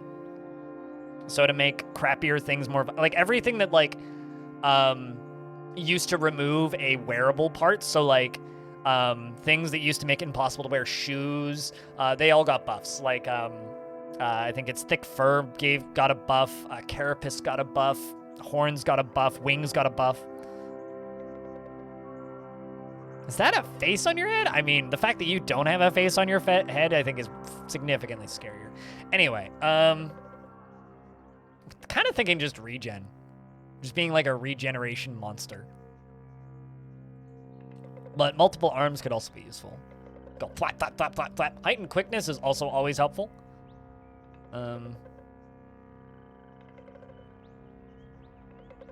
I think I'm between heightened quickness, regeneration, and multiple arms to rapidly advance. What do you think, chat?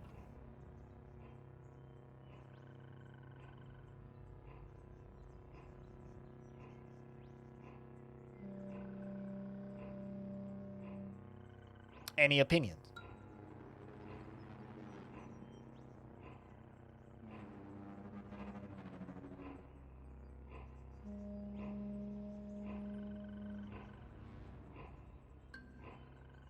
Just boosting regen's great. Speed, literally, the ability to run away is almost always, like, good in games like this.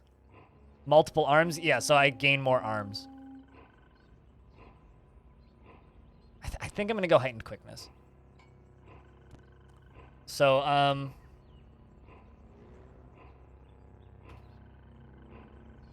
plus 21 quickness. Or plus 19 quickness, rather.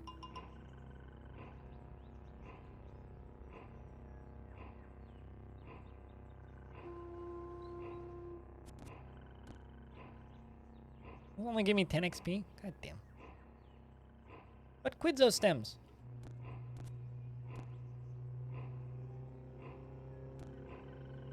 But yeah, we'll do one of the Rust Wells and get what we need. And we'll get the... I think it's what? 200 feet of copper wire. And then we'll go do Red Rock.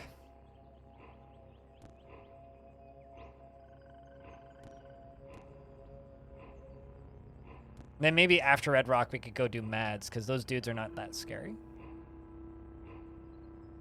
So dark.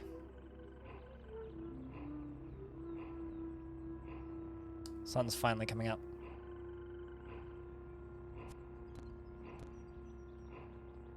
Yeah, the last time I played a run of Cud was back in December, so. I feel like quickness is better than regen, but it's just me. That looks so cool.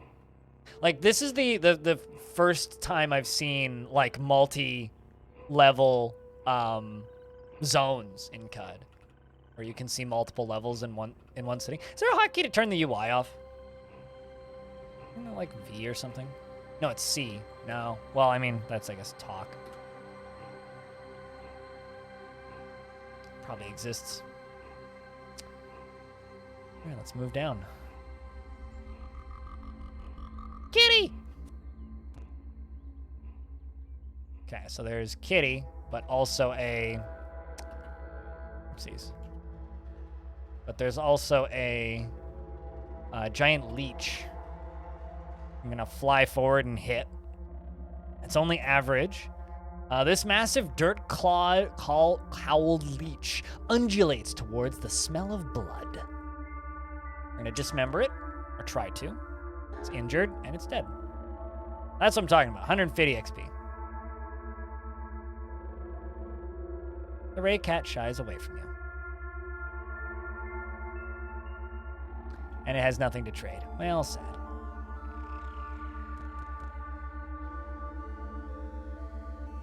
Sappy Jilted Lover dies. Everything's covered in sap now. Jilted Lover's right tendril. So I have 10 feet of copper wire.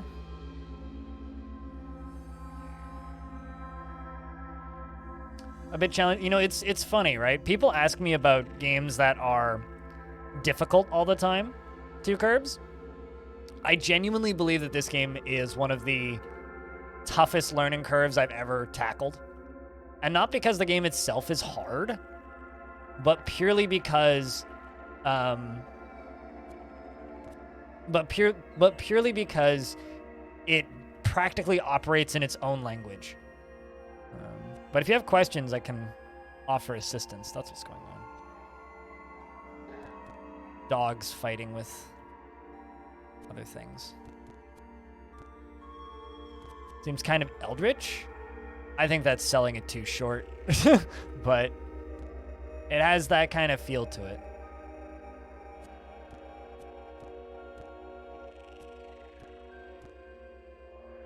It's more Dune than Eldritch, is a really good way to describe this game. I've dismembered the leech. The leech is now dead.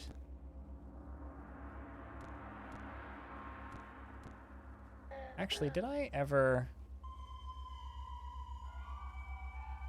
no, I didn't. I didn't spend more things on this. Charging Strike. When you charge an opponent with an axe and hit, if you cleave their armor, they get an additional -1 penalty.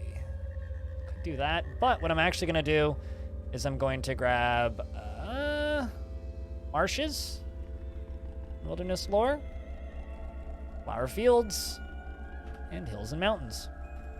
I always max out wilderness lore before anything else.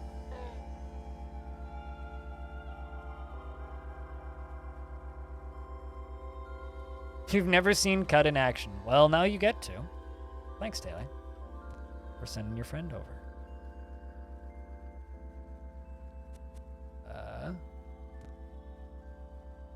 If you have questions about the game, just shout. Fortunately, the cats are friendly, because they're actually kind of tough. So, I'm happy they're not trying to kill me. I keep on seeing the dismembered thing pop up, and always getting worried initially that it's me that got dismembered.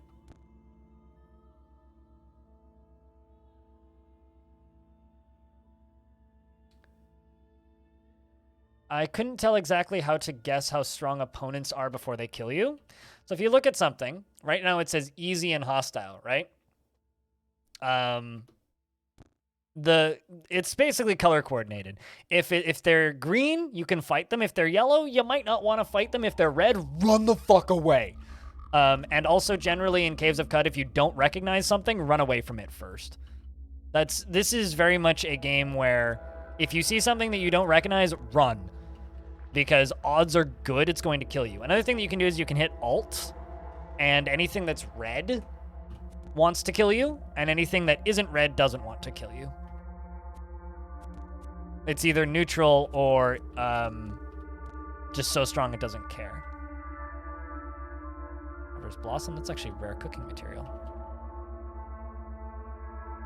But I would also say, like, if you want to learn Cud right now, don't feel any shame about playing the non-classic modes. Like, playing Wanderer is a perfectly legitimate way to learn to play Cud.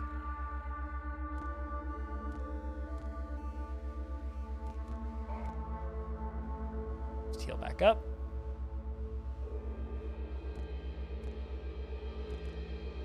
Chainmail's rusted, which sucks, but we can repair that later.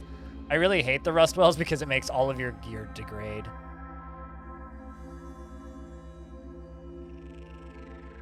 Which you can fix, but...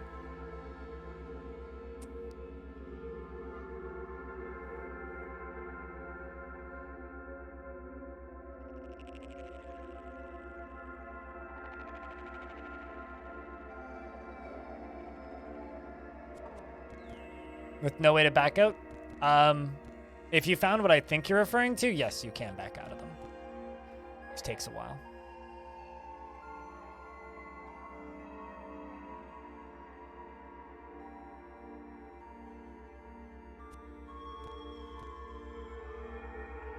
But yeah, no, Cud is a game that will kill you. But Cud does a good enough job allowing you to kind of experience the world differently each time that I don't care about dying in Cud.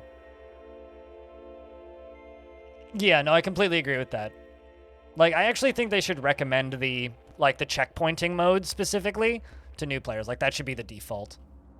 Like, I get that roguelikes are very much a Puritan kind of game, but this is genuinely a game that you're, as, like Xera said, like, you're doing yourself a disservice if you don't see the... Uh-oh. So this is what I mean. So this guy's average, so he's not hard to fight. He's just average. What does he have equipped? Just a bite and a club? This stout human's bare skin is pallid from years of abstaining from sunlight. His eyes are glazed and bestial, and isolation has rendered him more beast than man. We back up and kill him. Let's dismember him. You hurt! Fuck! Fine. Make me eat my witchwood bark.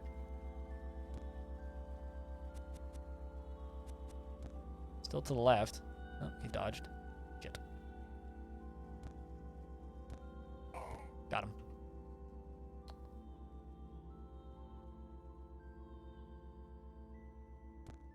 Alright. There are some enemies I need to be careful about down here. Fortunately, not too many.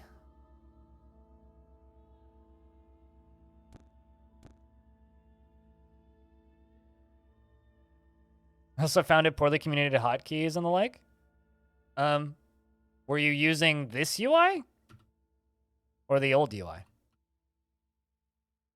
But that's a terrible thing. I can refund that later if you want, but there's nothing I can do with that. It's literally all right here, so I don't know how better you want it to communicate hotkeys. Like, literally just hit escape and then enter. There's all your hotkeys. But yeah, I can't give you a duck right now, because we're not in music sections. I can refund that. Second.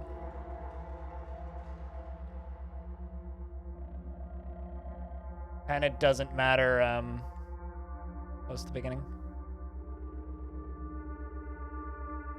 Don't really care? Well, don't use things that can't be used. Just channel points? I care? But whatever.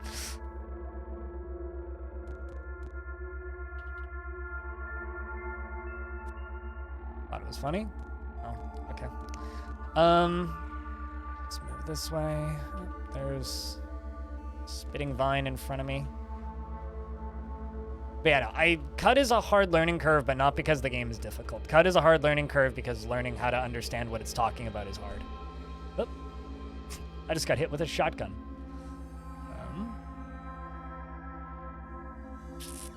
Also, what? Did you disappear?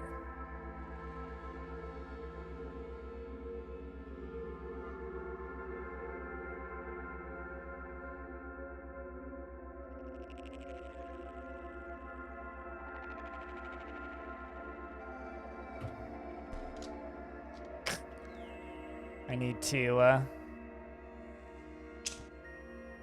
close this gap and then get out. Got him. Don't know what's in my inventory because I'm confused. Okay.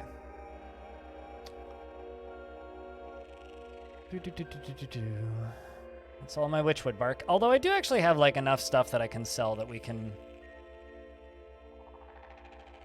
make good use of this. We have 79.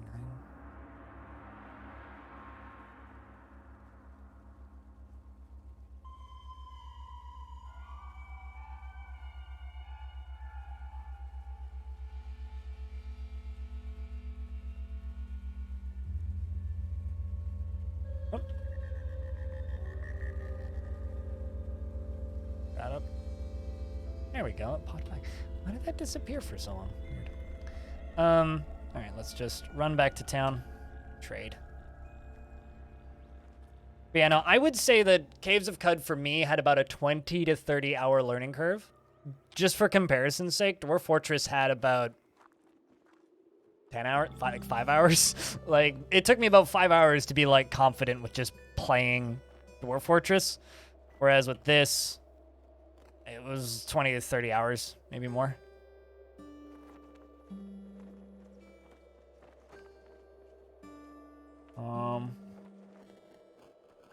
So I guess I would just say keep that in mind.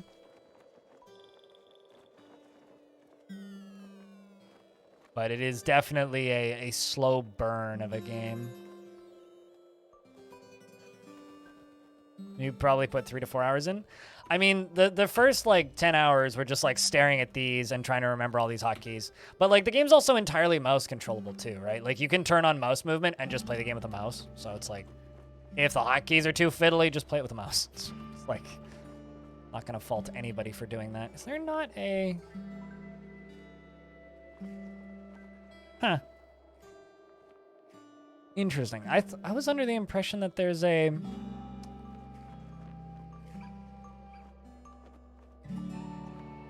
apothecary here. Got yuckweed and some books. I'm like a little sad he's making Rift Wizard too. I wanted to like Rift Wizard, but Rift Wizard is for smarter people than me. Because Rift Wizard requires a ridiculous amount of forethought and planning, which is not something that I'm good at.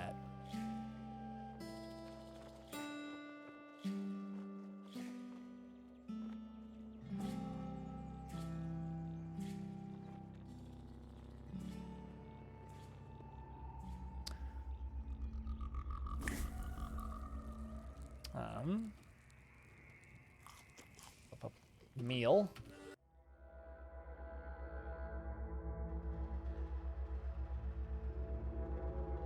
Yeah, I'm curious about what he would do with a Rift Wizard too, because like Rift Wizard is such a finely tuned, perfect game. I kind of have no idea what you would actually do with a sequel to it. So that's like my biggest weird question mark about that game, is just I have no idea what you would actually add to it.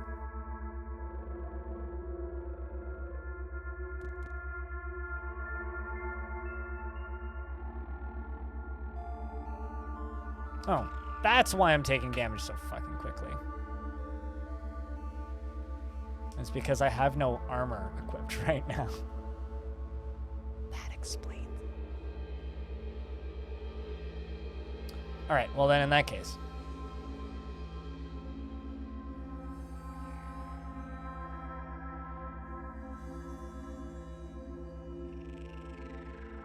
Yeah, I could see that.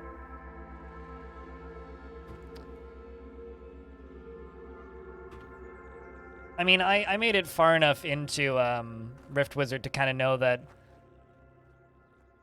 I don't know if I want to play more of it. Can you fix my armor? I can't remember. In D-Rust armor.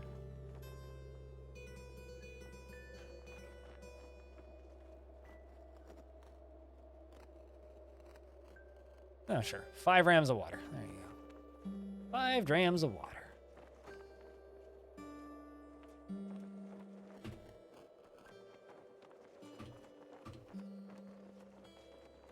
I now have armor again, meaning I'm actually defended and not just going to die.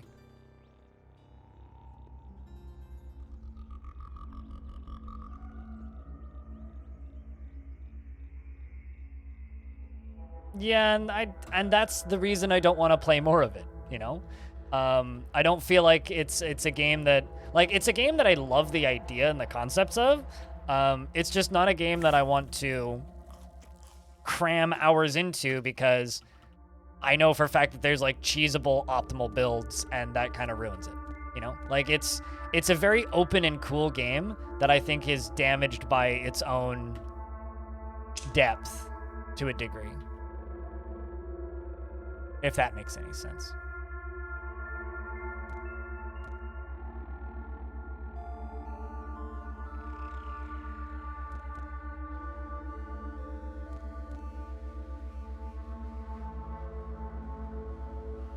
There's spiders in here.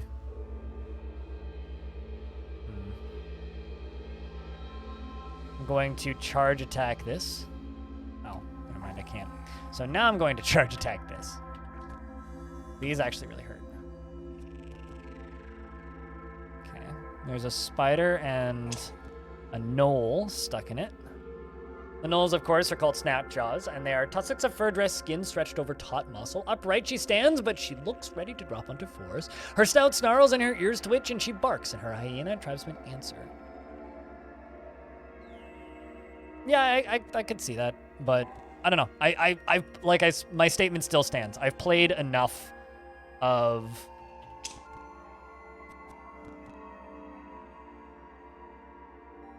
I've played enough of that game to know that I don't really want to play too much more of it. So I would play a sequel, but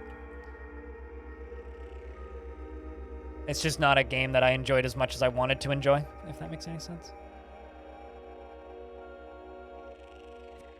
Ooh. How strong are you? Average? But anyway, I'm not playing Rift Wizard. No intention of playing any more Rift Wizard. I'm playing Cud, so I'm going to focus on playing Cud and not thinking about Rift Wizard. Love the fact that I'm healing faster than he's doing damage in some cases. Back up. I love it when there's just shit fighting next to me. Always throws me off. That's by a two-handed sword. Also grab those cloth overalls in case my armor rusts again.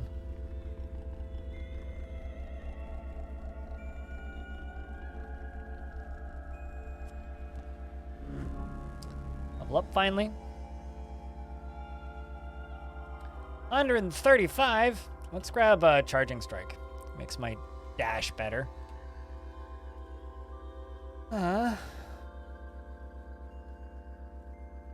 One mutation point, which I'm just gonna leave as is for time being.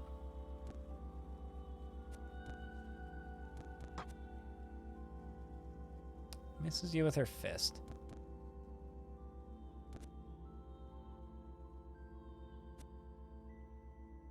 I mean, you're already wounded. Cannibal's not very strong.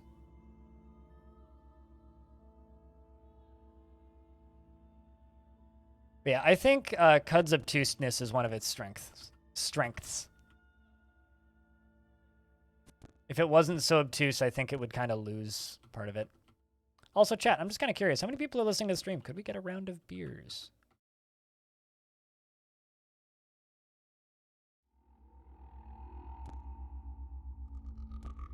Yeah, but and so bouncing off what you just said sucks, Mel, right? You can min-max games to the point where they aren't fun, though I think what's redeeming about Dwarf Fortress and games like that where the story can be the main focus, absolutely you can min-max games to where they aren't fun. And my problem with Rift Wizard, actually, you just like gave me the verbiage to explain it. My problem with Rift Wizard is the entire game is about min-maxing.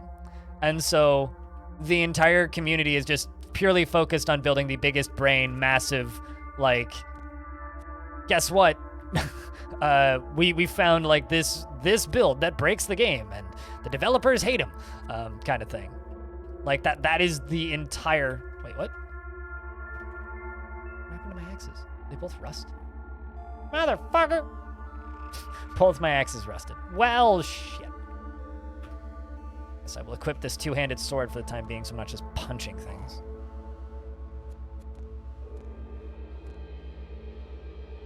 Good thing I got more than two hands.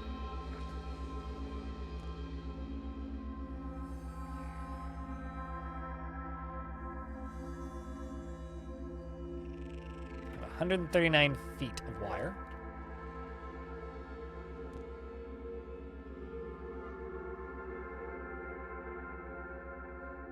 To repair my bloody hatchets.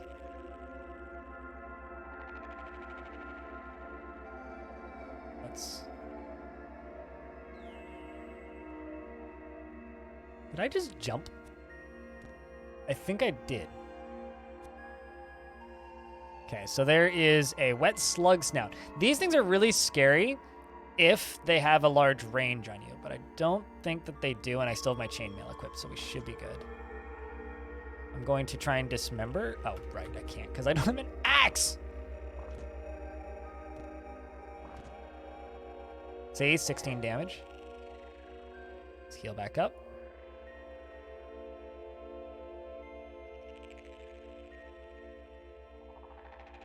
Let's grab that. take a weird artifact.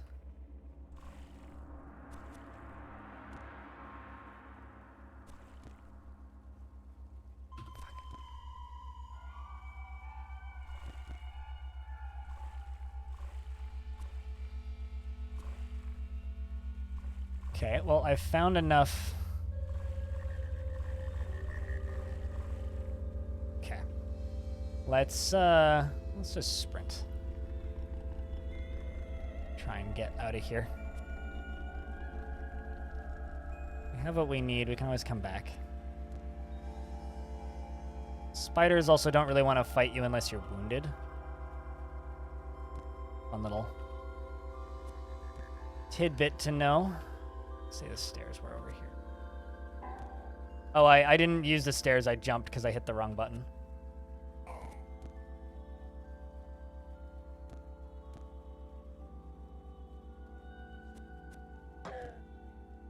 Fortunately, most of the enemies down here are pretty weak at this point, which is good. The only real issue is, how do you jump? I walked up to the edge.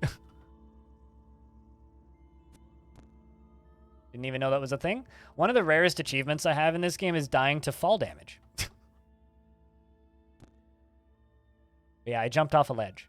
Just walked off a ledge. I hit the wrong button. Oh, there's the stairs. Yeah, you see that thing in the middle? You just walk off that edge.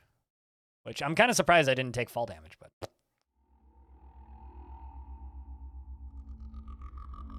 Move up.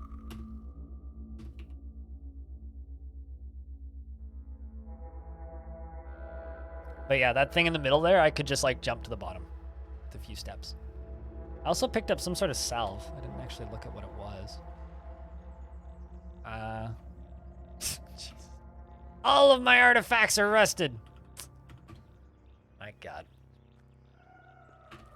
Well, let's go to Argvi, who sent me on this quest.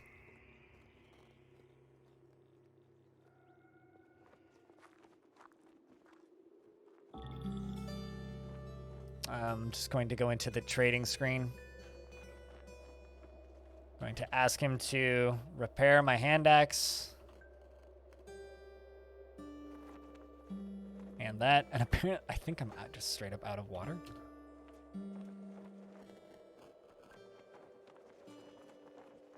You know what? Take these mushrooms. Need the drams. There you go. I now have water. QUD, not CUD. Come on. How you doing? Wait, what? It's good to see you. First time you made it to Golgotha, you died of fall damage? Hell yeah! Fall damage friendies! It wasn't the first time, but it was like the fourth or fifth time or something.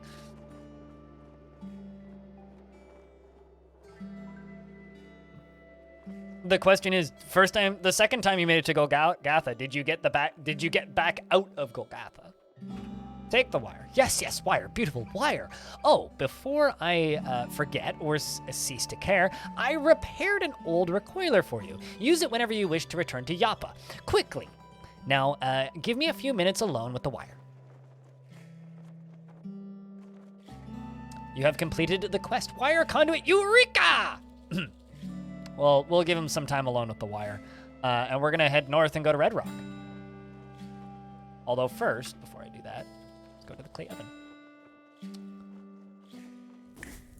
Actually, I wonder...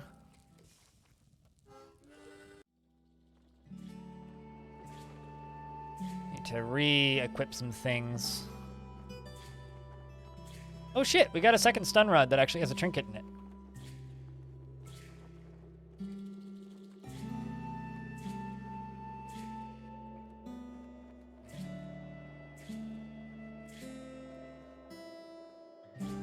There we go. The intended way and was not prepared for the conveyors. Yeah. Golgotha's a bitch, I'll put it that way. Have you seen the end of the game? If I can, because like I've seen the end of the game, so I talk pretty bluntly about spoilers when I'm playing CUD, so just keep that in mind, I guess.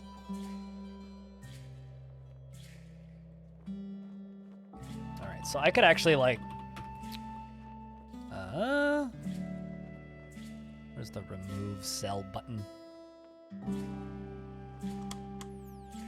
They hid it in another button. That's silly. No cells that fit. My arse. What? Oh, I get it. I need to. Alright, cool. We have a chem cell. What else do we have? A pump shotty. Hell yeah. I also have some shotgun shells. Compass bracelet. Ooh, that doesn't need a cell, does it? We're going to equip the compass bracelet. I'm going to install the cell in the stun rod because it's a battery, basically. So I could equip the stun rod, which is a decent, like, melee whacking weapon. I can equip the shotgun that we picked up from that dude that almost killed me. Where'd the shotgun go?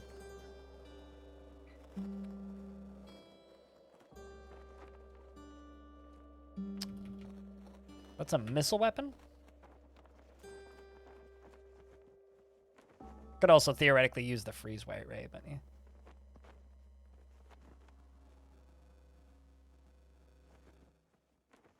Okay, so I've seen what happens past Bright Shoal, because when they added the rainbow wood and all the mushroom tripping shit,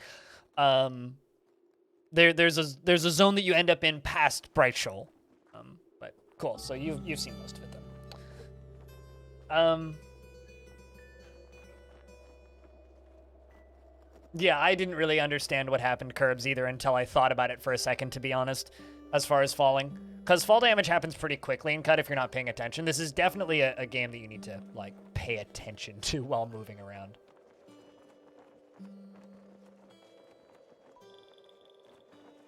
Because if you don't, it's pretty easy to, like, oops, I accidentally yeeted myself off a fucking cliff.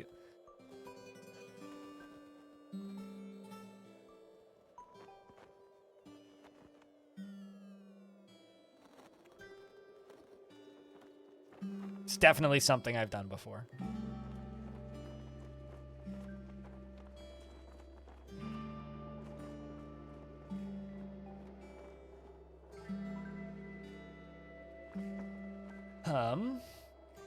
All right, so north to Red Rock. Red Rock is another pretty easy early game quest. We've traveled to Red Rock, which has given us. Okay, actually, I'm gonna immediately get smacked by Monkey Rock. Well, that's good. Can't cook with hostiles nearby. Well, we're gonna whip up a meal. We toss a smidgen of strange rust, some dog hair, and a pinch of blessed sesame, and an embossed chameleon horn into a pot and stir. Whatever that is, it sounds delicious. Definitely better than a gunsmith's face and a gunsmith's face. All right, so, Spouter. I think the way this quest works is I just kill one of these and I take its corpse. And I take that back, but I need a corpse to spawn.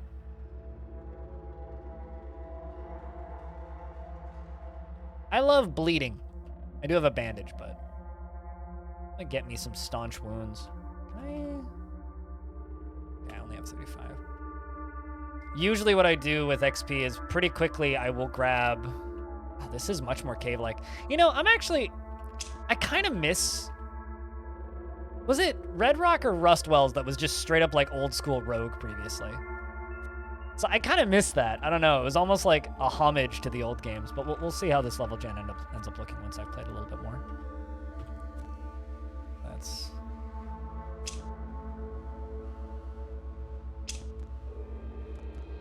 kill this cave spider.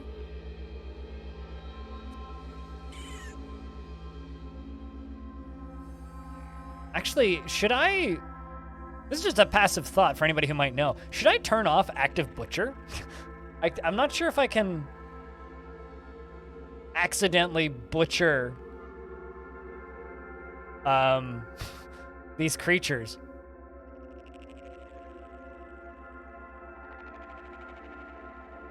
I'm actually not sure at all. If anybody happens to know, please yell at me. Because maybe I should turn off butcher corpses. I don't know how to access that screen down there with hotkeys, or if I have to go via this menu.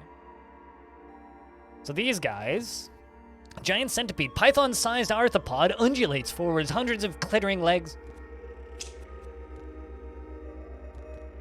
Average, which means it's about the same as me. Basically, like, if you're playing CUD and you're trying to figure out, like, what enemies can I fight, if it's not average, run. Unless it says easy, in which case then you're fine. Somebody left a campfire here, so I'm gonna eat a meal. Covered in blood.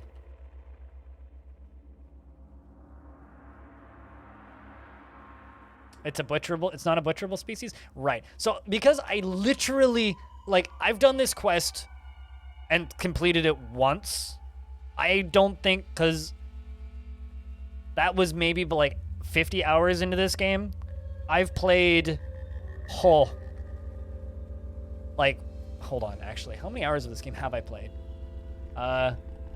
246 hours. And the last time I played was maybe at hour, like, from Joppa was maybe hour 20. So I've been doing the, ooh, spine fruit jam. I've been doing the just random towns for ages. So I don't actually know how this quest works.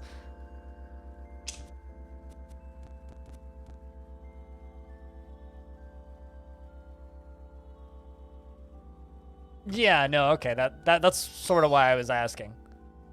But yeah, I never needed goat corpses specifically, but I did once need a different kind of corpse.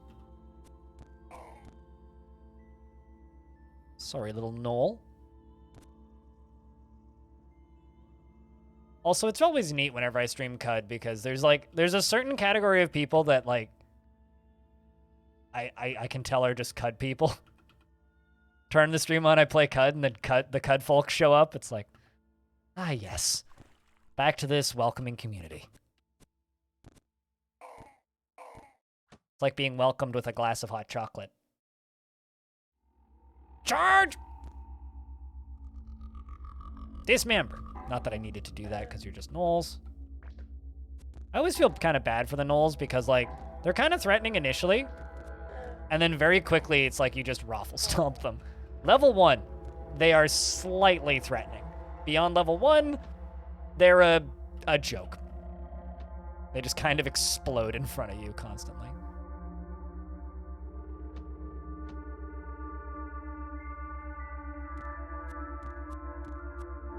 Does anybody here have favorite builds? I usually end up going the route of just straight up Esper with, like, weird mind powers. So this is actually a little bit off for me, like going multi-arms and that sort of stuff.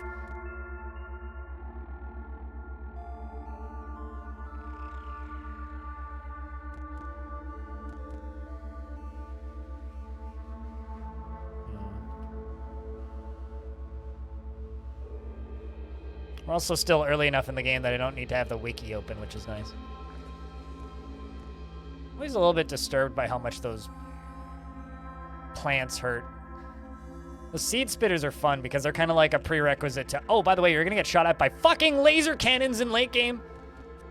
Early game, it's like, oh yeah, well, it's a plant that shoots seeds. Late game, it's like, oh yeah, that's a rocket launcher on a turret. That's just gonna fucking auto fire and end you. I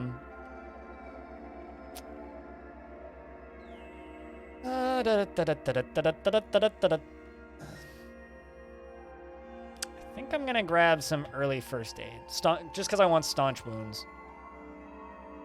Staunch wounds is just, it stops, it's like essentially just the, stops you from bleeding. Very useful.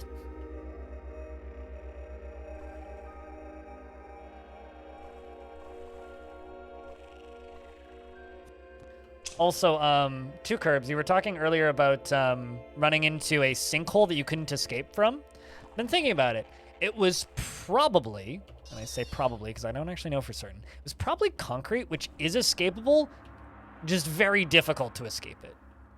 And usually if you get caught in concrete, you're already dead. Or tar pit. It could have been a tar pit. Although it's rare to find tar pits that aren't flaming tar pits. Usually they're on fire, so. Also, I would like to inform you while I'm talking about liquid concrete in this game. If you drink liquid concrete, it's not very good for your health. I don't recommend it. I do speak with experience, however.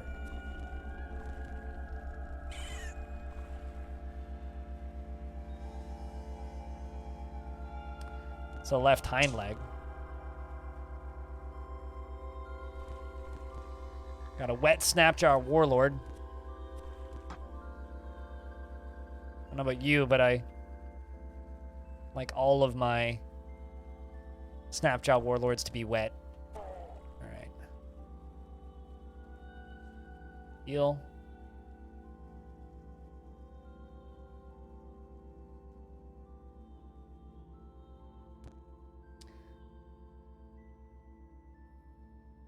What?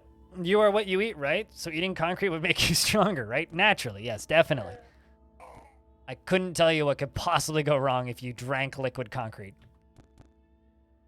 I do love that in CUD, every single liquid is drinkable. It's like, do you want to drink lava?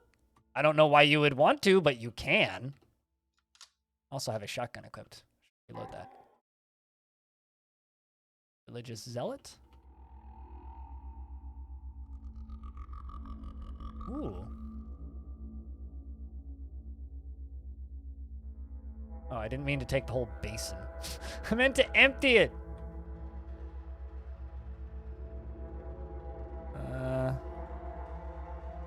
Pour it into another container.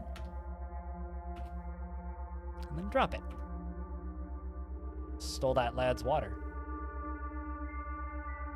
An air well. A stone was carved and shaped into a rough dome, with square, even-spaced windows to let the air flow. The small difference in temperature inside the dome causes the dew to condense from the air and accumulate in a catch basin below. Yeah, you know, honestly, whenever I see like it's like a TV action movie trope when guy falls into lava and then slowly sinks into lava. If you fall into lava, you wouldn't actually sink into lava. You would just explode into flames.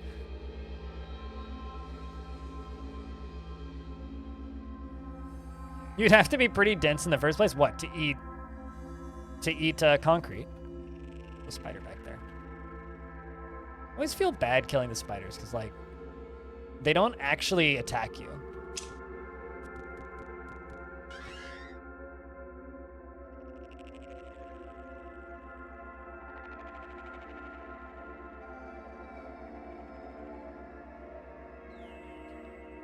Interesting.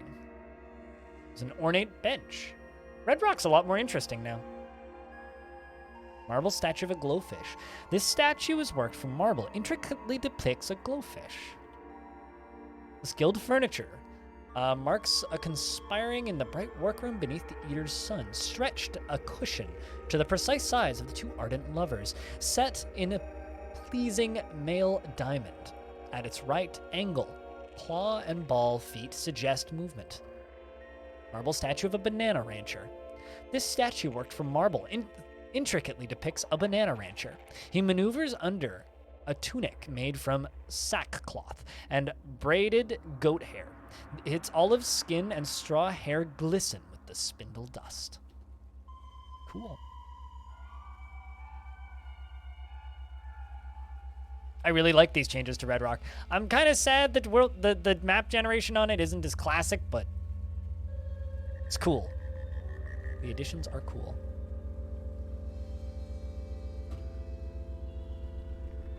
I haven't seen any Quillipedes down here yet, which are actually kind of scary.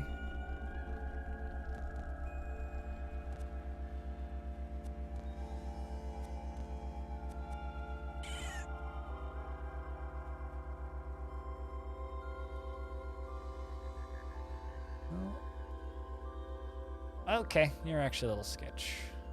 Well, not super sketch, but easy hostile. I just don't know how many there are. That's the reason they're kind of scary.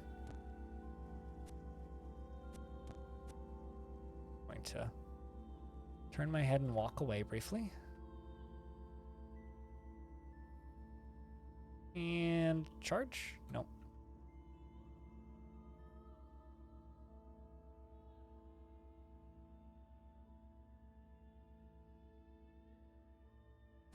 Let's charge. And dismember. Now he's injured.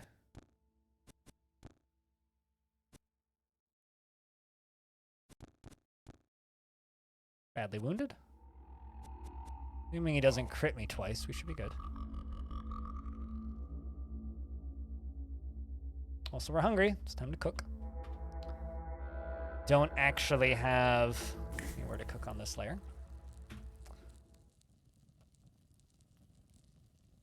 The black outline on the text is so nice. This game is so pretty.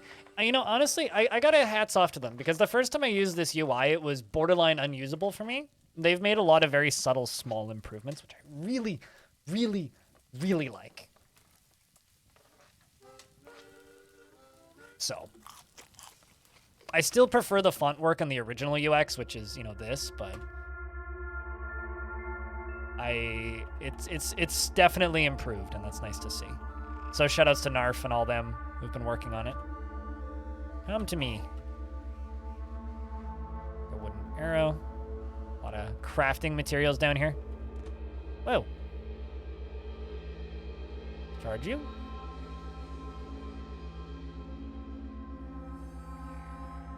Oh, shit. There's a chameleon right there.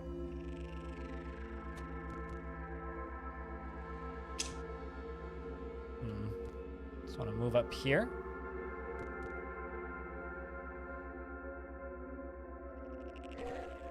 All right, it's no longer a chameleon. Let's just move over here and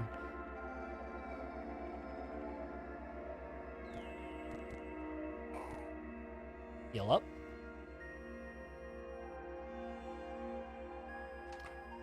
Surprise, chameleons are very stealthy.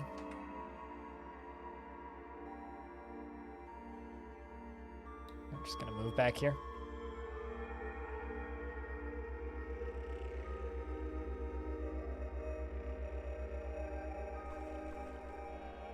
Just not letting that plant hit me. I think this is the bottom floor. I think.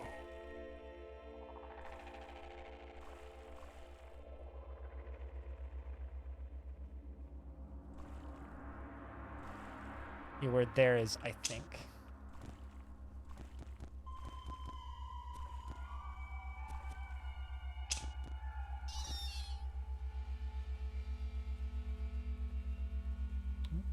There's also a spot to whip up a meal real quick here. You gather some fixings.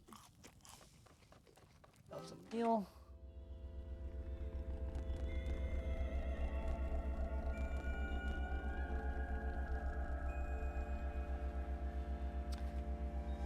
So these are both neat. Note to reader, this is the Corpus Coleus. It is often said that the cure of the plague is also the cause. While there is truth to the maxim, I've found to it to be well supplemented by a border of systemic approach to treatment. The following is a record of known afflictions and their symptoms and remedies, while I have compiled from the logs of personal notes and authored during the course of my 40-year tenure as a physician and apothecary to the farmstead of Cardis. So something that you need to know about books in CUD, for those of you who are new to CUD. There are 3 types of books in CUD. There are golden books, which are like these 2 that I just picked up. There are green books, and then there are white books. White books are randomly generated books that are mostly like word salad that occasionally have hints on where to find legendary items in them. And yellow books are pre-written books written by the creators of this game that are not unique, so they are the same every time, with the exception of that one that I just, and some of the others, actually. So some of the parameters can change, like that book is a list of every single known disease in the game and how to cure it, basically. But the cures change from run to run. So it could be anything from, like, curing blindness with a flash bang and, like, putting honey in your eyes, to, like, spraying water on your face and then like eating something that would make you throw up. It's all over the place. So, and we found a box of crayons, which is one of the best artifacts of the game, and we discovered 2 plastic trees, which I think is just a crafting material.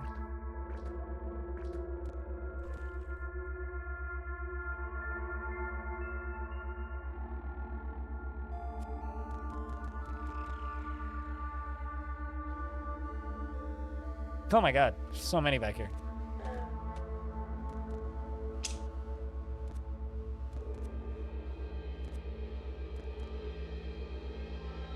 Let's just kill you.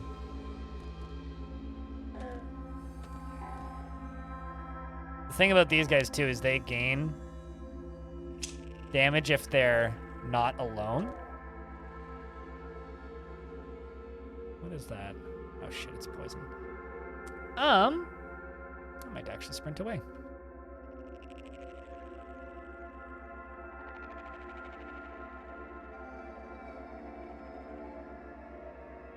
It's okay, poison wore off.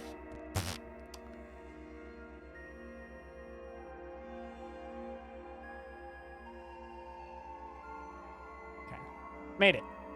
Hey, Wilmer. Enjoy your lurks, dude. Great. I wonder. Up yet?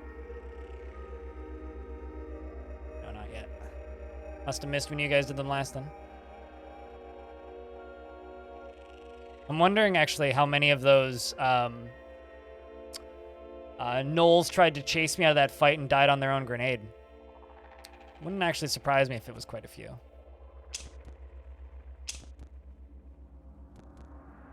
Oh no, you cracked my chainmail, so my armor is now significantly less effective.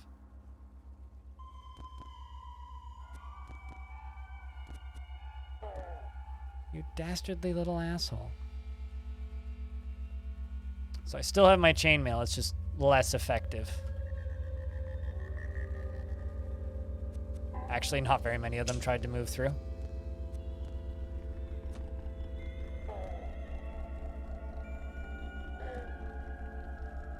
And I'm going to charge you. We're gonna whip up another meal. I hope something, live and drink. Hopefully we don't die. Thank you very much for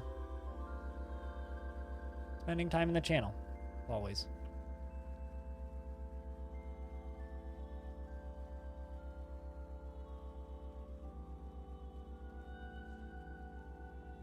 All right. Chat, everybody say goodnight to Stone if you're feeling kind.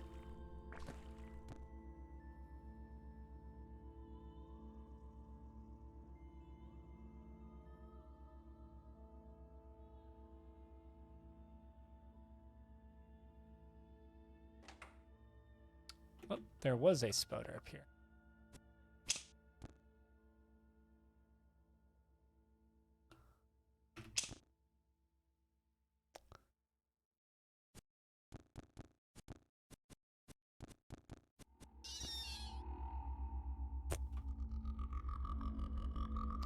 Not what I needed.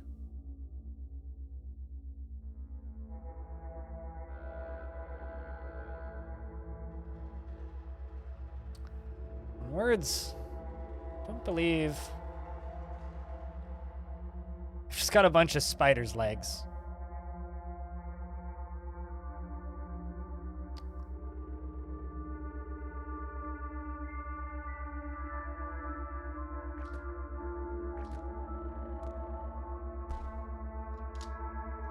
Alright.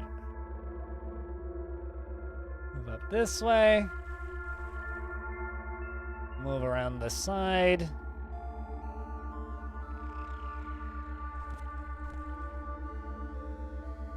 And my torch burnt out.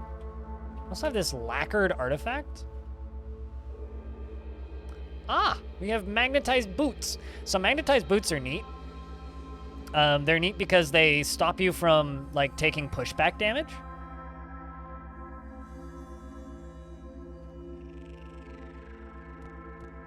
Equipped another torch.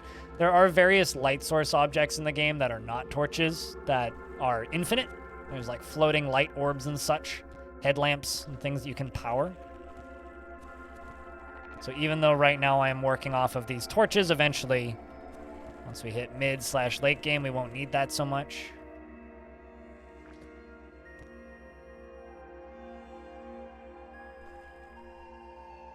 And there we go. You finished the step. Find the critters. What's eating the water vine? Wet Gershling.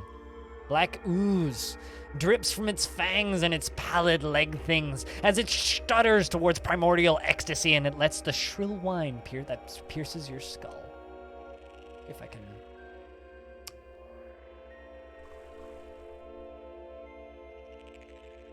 Okay. That's not what I wanted. That's what I wanted. Charge! I begin bleeding. That's not good.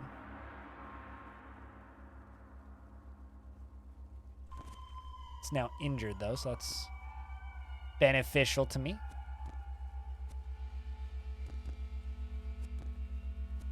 I do like it that I'm healing faster than I'm taking damage in a lot of cases right now. I'm gonna get that. I get another 100 XP. All right.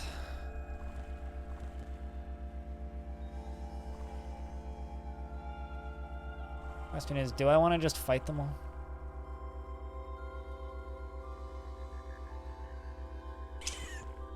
Yeah. Wow.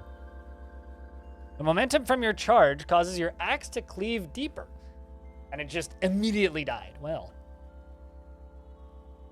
I'll take that. Don't mind if I do. I am just auto-exploring. That's what this button is. So I'm not actually doing all these button movements. If you ever played, like, Dungeon Crawl Stone Soup, has a very similar mechanic.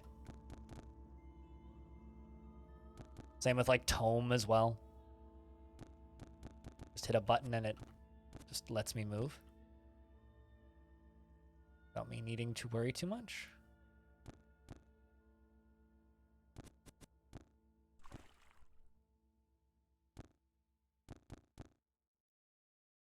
All right. Ooh, look at you. A Glowrite cultist of the Oglanot. Beneath the umbra of the stinking robe, flesh smears over his bones of a boy who surrenders his body to the metaphoric Newman.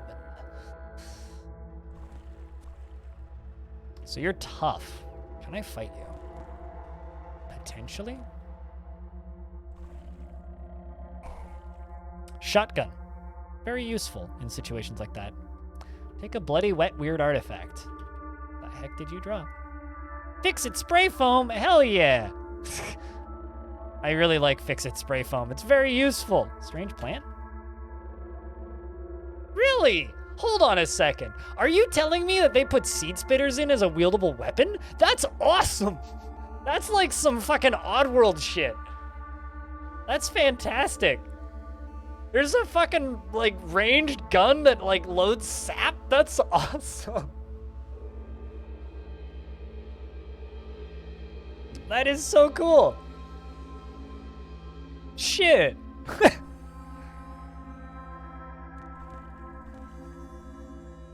So not only can you be a plant in CUD, you can also wield a plant. Fucking rad.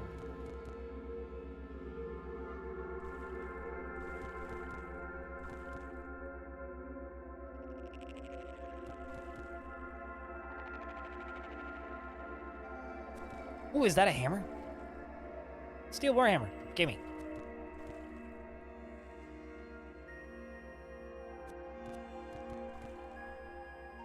I, getting real close to being encumbered.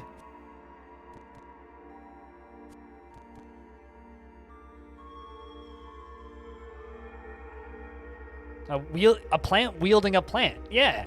That'd be like a human wielding a human as a weapon. Or a dwarf wielding a dwarf as a weapon. Although we know that happens all the time. Baby dwarfs, best shields. Alright, let's get out of here.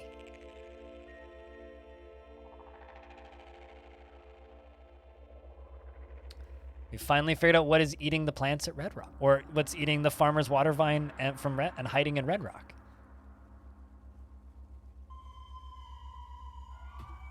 Yeah, I think I like the new Rust Wells more than I like the new Red Rock, but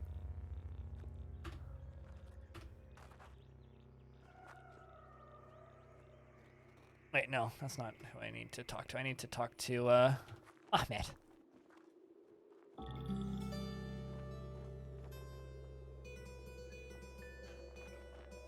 Found bits of the gruesome water vine and slew the white spiderling. I carry its corpse with me. What a hideous thing. I dread the horrors of its presence, portends. Bring the corpse to the Elder Irad's hut for the Elder to examine.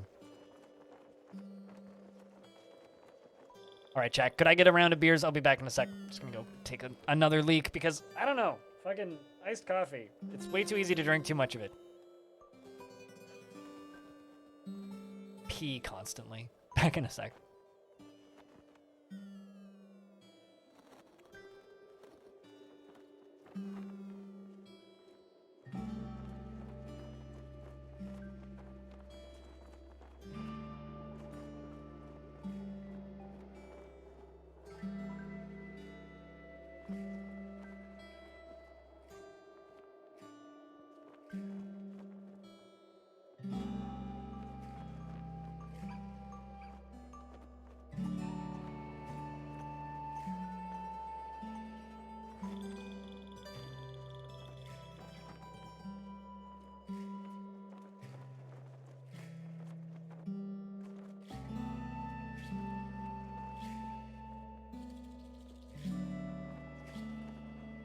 Hubbity bobbity.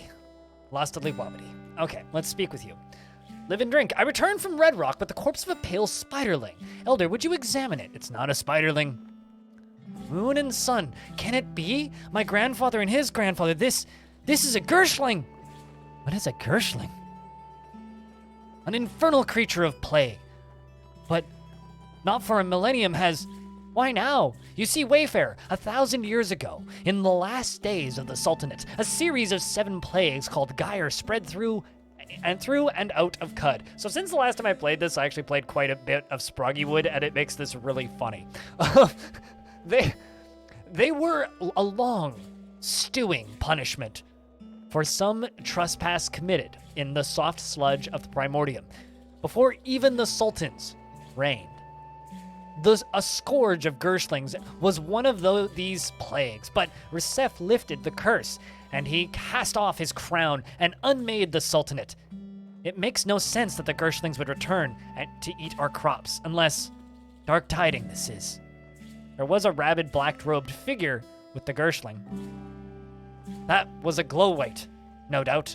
Those maniacal fools worship the Gersh and the napalm of the gods. The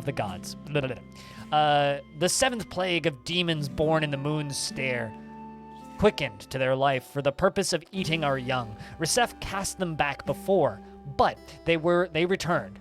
Surtanata, your discovery is invaluable to us, but we are but poor farmers, and sharpen our vine reapers is all we can do.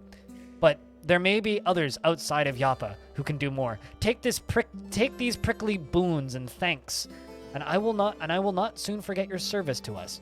Surtanata, please leave me now to muse on this. Live and drink, Elder. You receive an Ubernostrum injector, Fix-It spray foam, and a salve injector, and a salve injector, and a salve injector. That's a lot of salve injectors. You have finished a step. Return with a critter corpse in the quest, What's Eating the Water Vine? And we gain 750 XP, and we level up to level 8. Woo!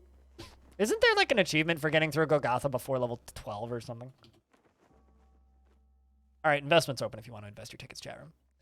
We gain 102 skill points, a mutagen point, and 4 hit points. And we've completed the quest of What's Eating the Water Vine. And the reputation with the villagers of Yappa have increased significantly. All right. Apparently they've added a quest since I last did that. So now we go back to Argvi. Oh, actually, before I do that.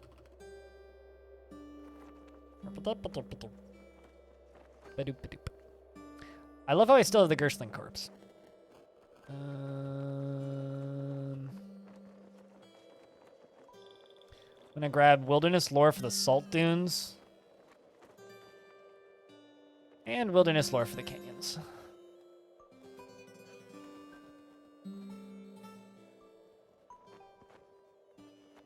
It's working, says our guy. Genius! I couldn't have... they said it couldn't be done. They said I was mad. They said that... What's this? What is that? What's repeating itself? Argvi mumbles to himself for several minutes. Apprentice, come here. Something very strange has happened. The conduit is picking up a signal, some sort of repeating transmission. I cannot decipher it. However, I lack the cryo gull and eggs and, well, never mind. I have a great task for you, apprentice. Do you accept it? Can I know what it is first? Well, fine. You must seek out the Baratham of old. He is the eldest and the wisest tinkerer alive. He lives with his followers, with the Barathamites, in a cavern called Grit Gate in the northeast, amongst the ruins of Cud. He will know what to make of the signal. Who are the Barathamites? They are the disciples of Baratham, mostly are Unishib, like their mentor, mutant albino cave bears, with quills to boot. 1,000 years ago, Baratham and his kin crossed the homes of Delta into the heart of Cud, and he has spent centuries fiddling with his tokens of antiquity and his underground workshops. If he cannot decipher the signal, no one can. I accept the task. Splendid. Apprentice, splendid. I've recorded a signal onto this disc. You'll need to guard it with your life, I'm afraid. I'll need to rig up a droid scrambler for you, and the Barathamites have programmed several way droids to guard the approach to Grit Gate. With the scrambler, no need to worry about them. Just wait there. Oh yeah, I've never actually done this quest with the scrambler. That's interesting. There you go. Now, off with you. May you live long enough to do my bidding. Away, away. We have received a droid scrambler and a disc and a new quest, the Canticle of Baratham. So now we get to decide what we do. Chat room. We can go out into the world. I could just, I think we're gonna try that Mads thing again. Unless chat has anything specific they want me to go for. We could go up to the 6-day silt at the far of the desert. We could go and explore that unique zone, the Mads. You guys all missed investing because you're slow, unfortunately. Looks like I won, so get wrecked, chat. We could explore more of the rust wells and lose more of my gear because shit rusts down there and it sucks. I do have a high explosive grenade, which is nice. Bandages. Let's actually jump back down here. I want you to fix my stun rod so I can sell it.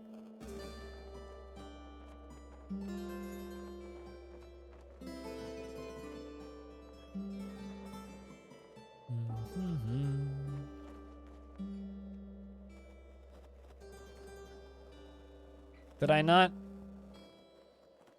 have I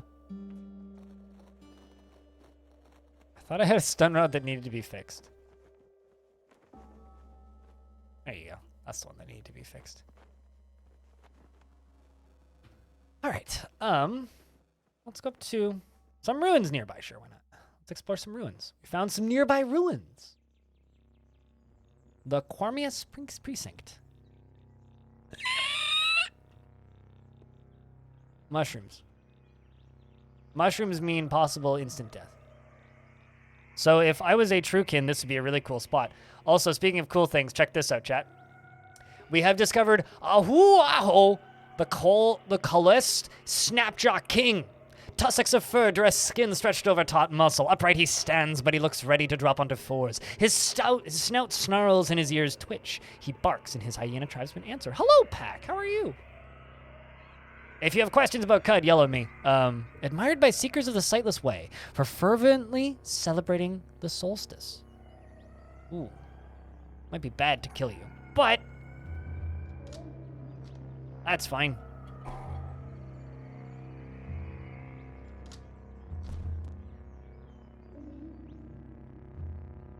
Oh, I'm out of ammo. Clearly, Diamond is a crowkin.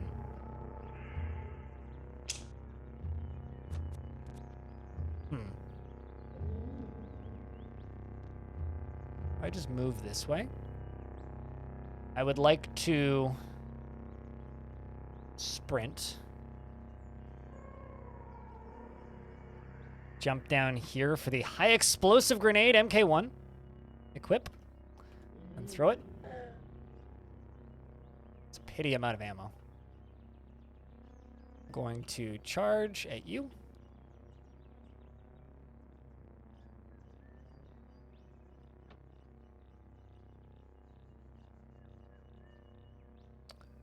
Let's just charge you.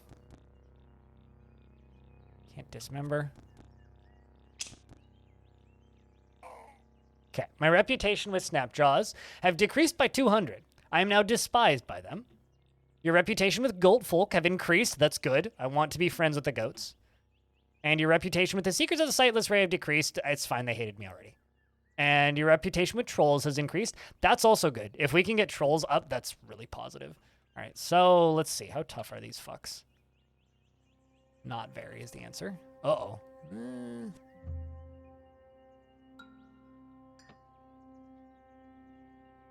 A lot of stuff here.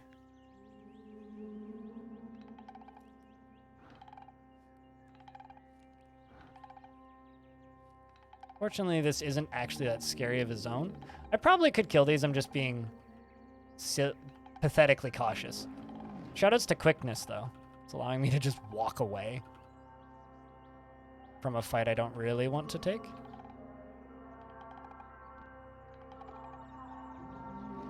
I've also had the opportunity to heal now.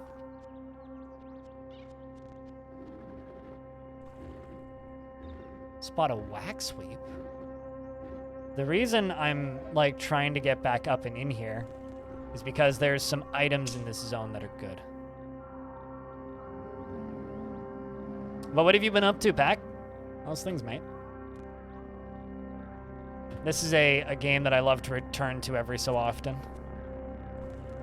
Always entertaining.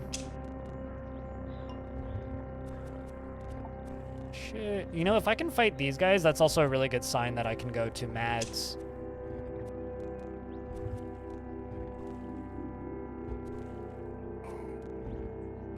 Giving me 50 XP, which ain't bad.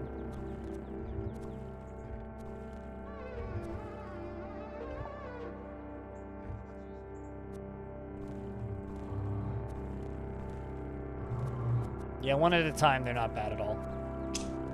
Not optimal in groups. But one at a time, they seem fine.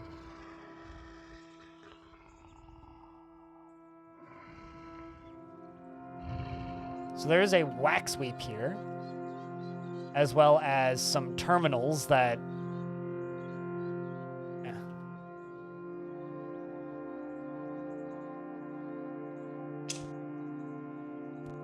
Smack you and dismember, let you bleed to death. Perfect.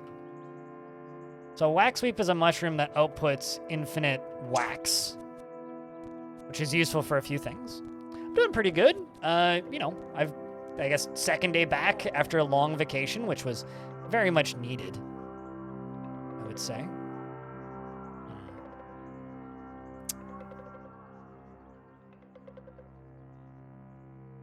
Doing a lot more watching, as in like not playing as many games, I guess. That makes sense. Understandable too. I mean, games are a really fun hobby, right? It's a very entertaining hobby to play, but it's also kind of an exhausting hobby, and a lot of games are just designed to be kind of a lot of work.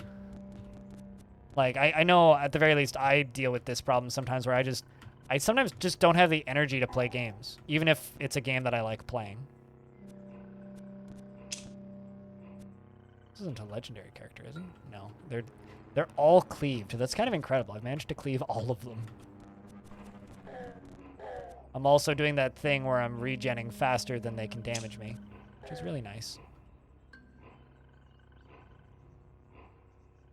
We're going to... nope. Charge and dismember.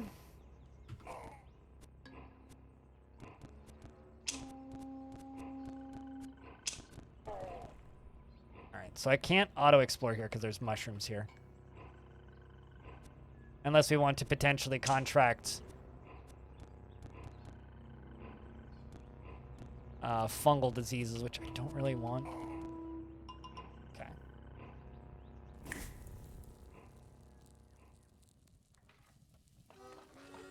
Yeah, no, totally. I mean, I get that. Like I said, I've been through that myself, except for me, it's detrimental to my job, which means suboptimal, right?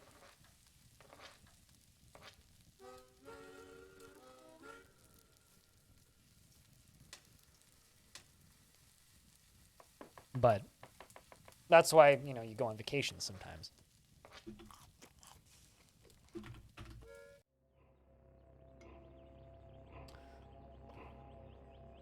But yeah, if you have any questions about CUD, or you want to know what I'm trying to do or what I'm currently doing, feel free to ask. Do my best to explain. We're fighting with some pretty weak enemies. They're scrap-clad hermits. They're not very friendly towards me, though. They don't really like me. They're sometimes scary if they have big, scary weapons, but these guys are just pretty basic, so... I'm also, like, they do hit me sometimes, but I am regenning faster than they can hurt me. That is a scary mushroom, that pink one. This thing. Brooding Gold Puff. Auric gills, tense and release, tense and release, tense and release, tense and release, as if drawing breath into its puffer's stem. With each exhalation, it belches a cloud of golden spores like motes of sunlight, and they flutter back into the kappa and congeal into the golden plasma.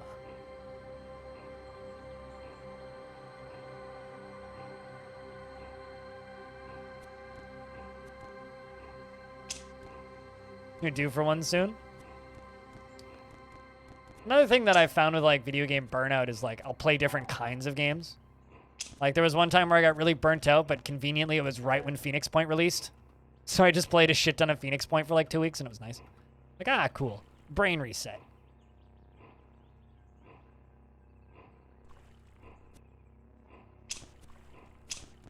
Also one behind me? Come on, man. If I can sneak back up here. Just want to fight them one at a time. That just makes fighting these guys really safe. Instead of potentially kind of dangerous. Fortunately, they don't seem super interested in teaming up on me properly. Which is bad for their health.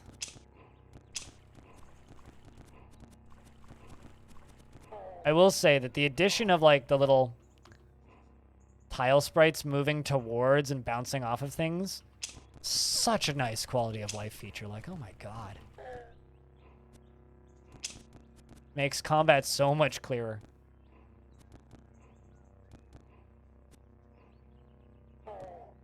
Yeah, no, absolutely. It's like, have you played 10,000 hours of Minecraft in the last 6 months? All right, play something else. Probably good for you. Shrine to Oxys, the Sorrow of Ekrad. Depicts a life from the ancient sultan, Oxys. On the anniversary of a great battle, a babe was found swaddled in sacred stone, charmed with inkwells on its eyes. The babe came to be known as Oxa. Good morning, or afternoon. Yeah, it is afternoon. Afternoon, Magda. How are you?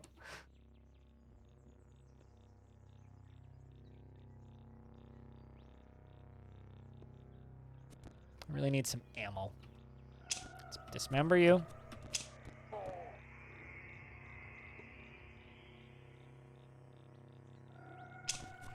Didn't even see you.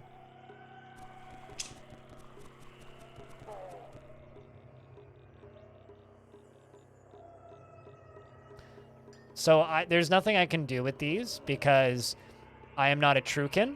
I am a mutant. But those are for the Truekins. So actually, if I go here and examine this, it says, "You are no aristocrat. Goodbye," because I am not welcome here.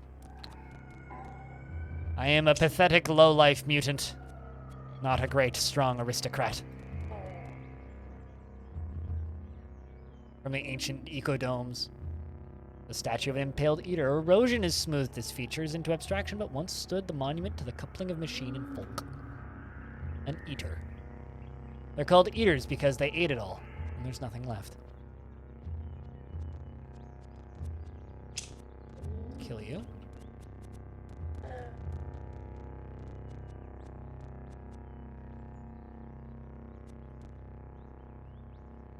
Let's charge. No, gotta move away one more. Got him. Oh shit, he dropped the basic toolkit. That's actually helpful. Alright. Well, because we were able to complete that, I think we can move on to Mad.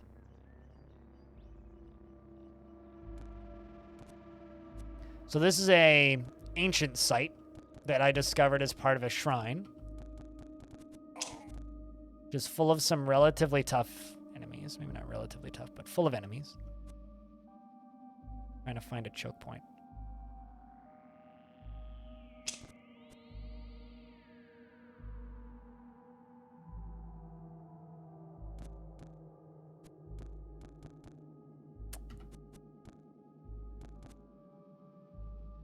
At least that dragonfly's helping.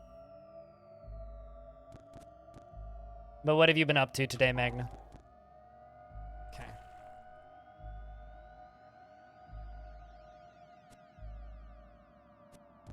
Now I'm just fighting one at a time, which is much better.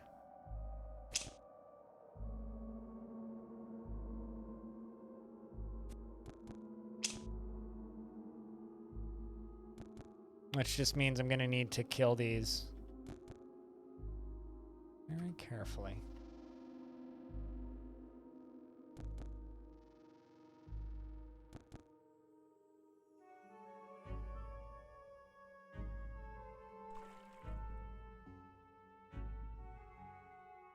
I think I'm actually just gonna grab these books and fuck off. Never mind.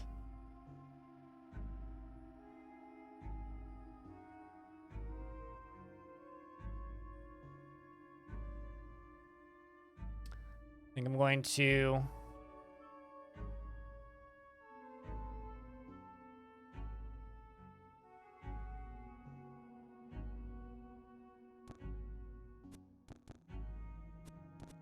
worried I might die here.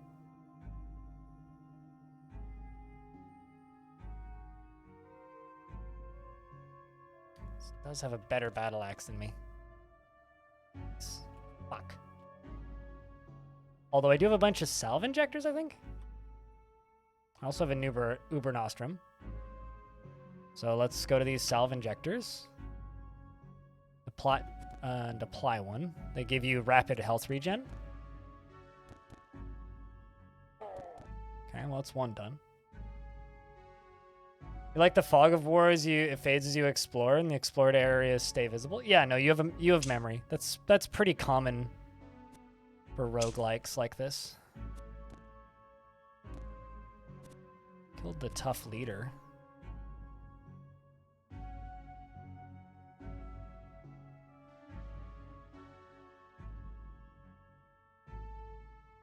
Let's swap this battle axe out with our primary weapon.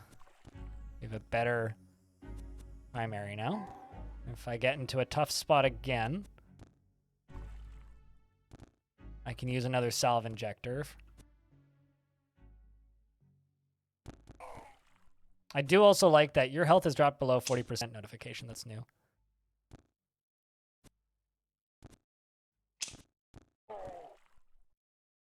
All right. So got a bunch of bear meat. I'm carrying too much to move. Well, at least I'm not dead.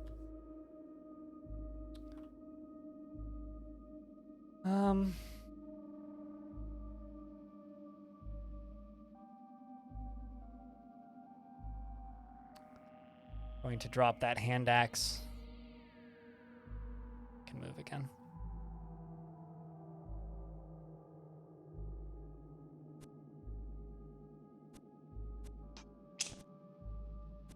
I crit him, cleaved him. Yeah, okay. So individually, these guys aren't too bad.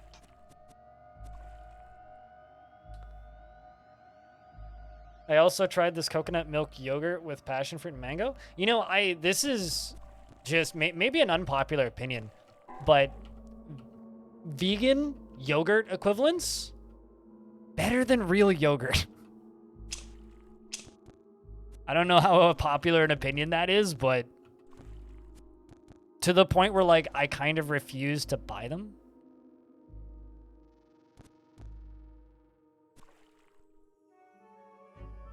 He's wounded.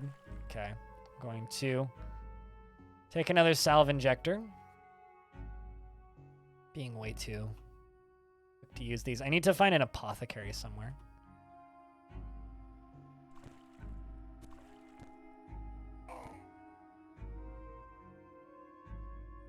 Probably didn't need to use them.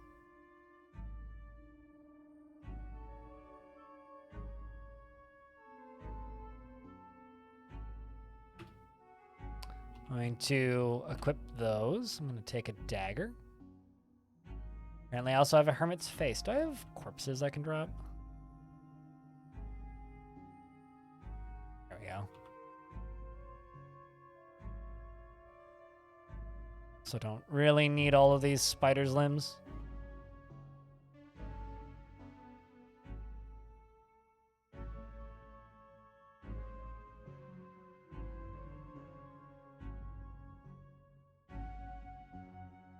I mean, I'm sure it's not, like, all of them. Like, I'm sure there's ones that aren't as good. But the few that I've had, especially...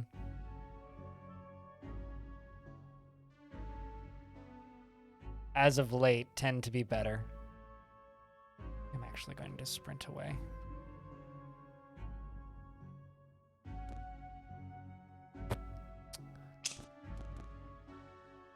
Well, that was a mistake.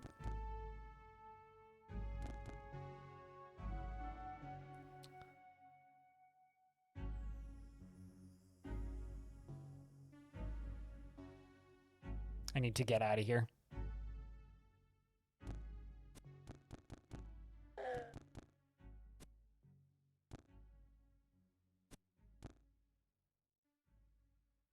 Shit.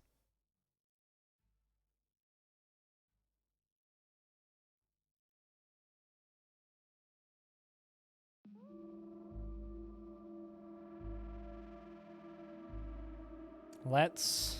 Don't actually think I can do this.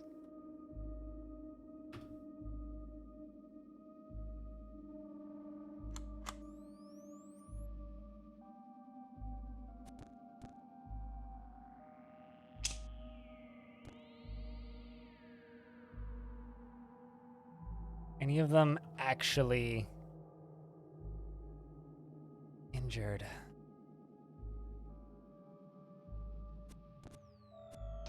Yeah, I'm dead. I don't want to die.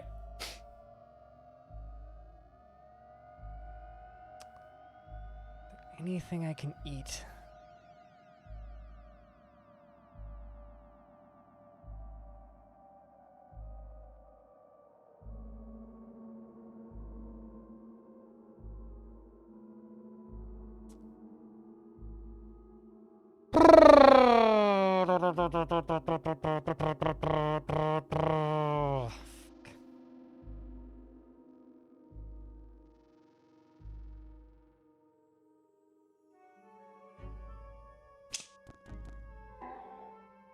GG.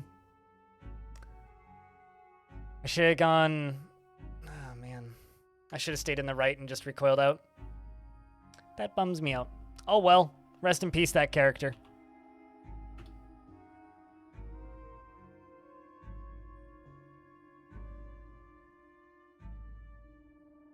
I'm really sad. That run was getting going. I did see all of the new stuff, though. So there is that.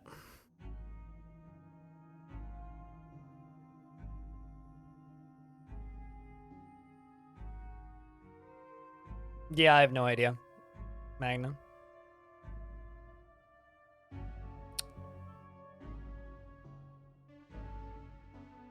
Probably. Wait, what?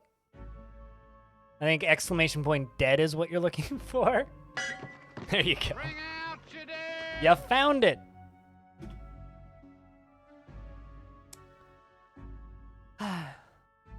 Sad. 5 minutes late? Hardly. What do you think, chat? Do another run?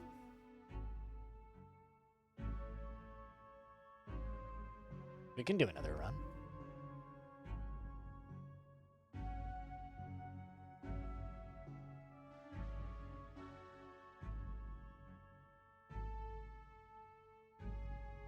Also, chat, I would like to just tell everybody, I know Twitter is terrible, but Radio Shack's Twitter is trying to get somebody fired. What actually is happening with Radio Shack's Twitter?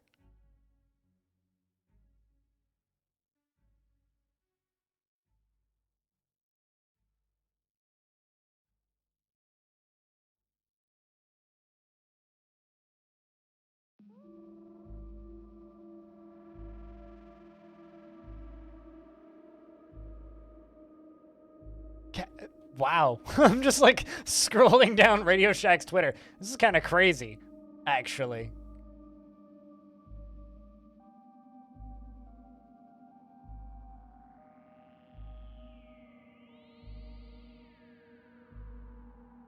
This is a strange as fuck Twitter account.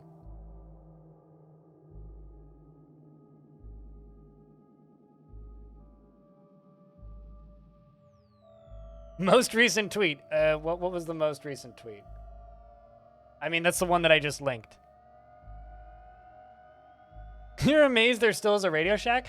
I mean, apparently, they have a cryptocurrency, so.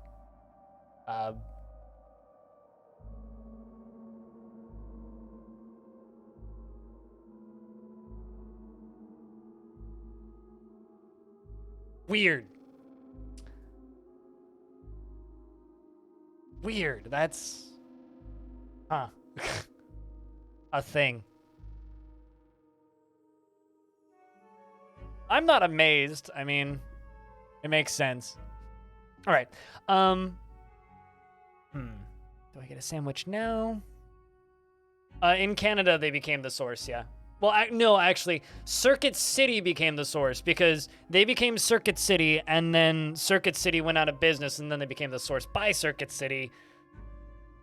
Radio Shack still exists in like an online-only marketplace. Like, there's a website called Radio Shack that you can buy radios from, but that's like the only current existence of Radio Shack.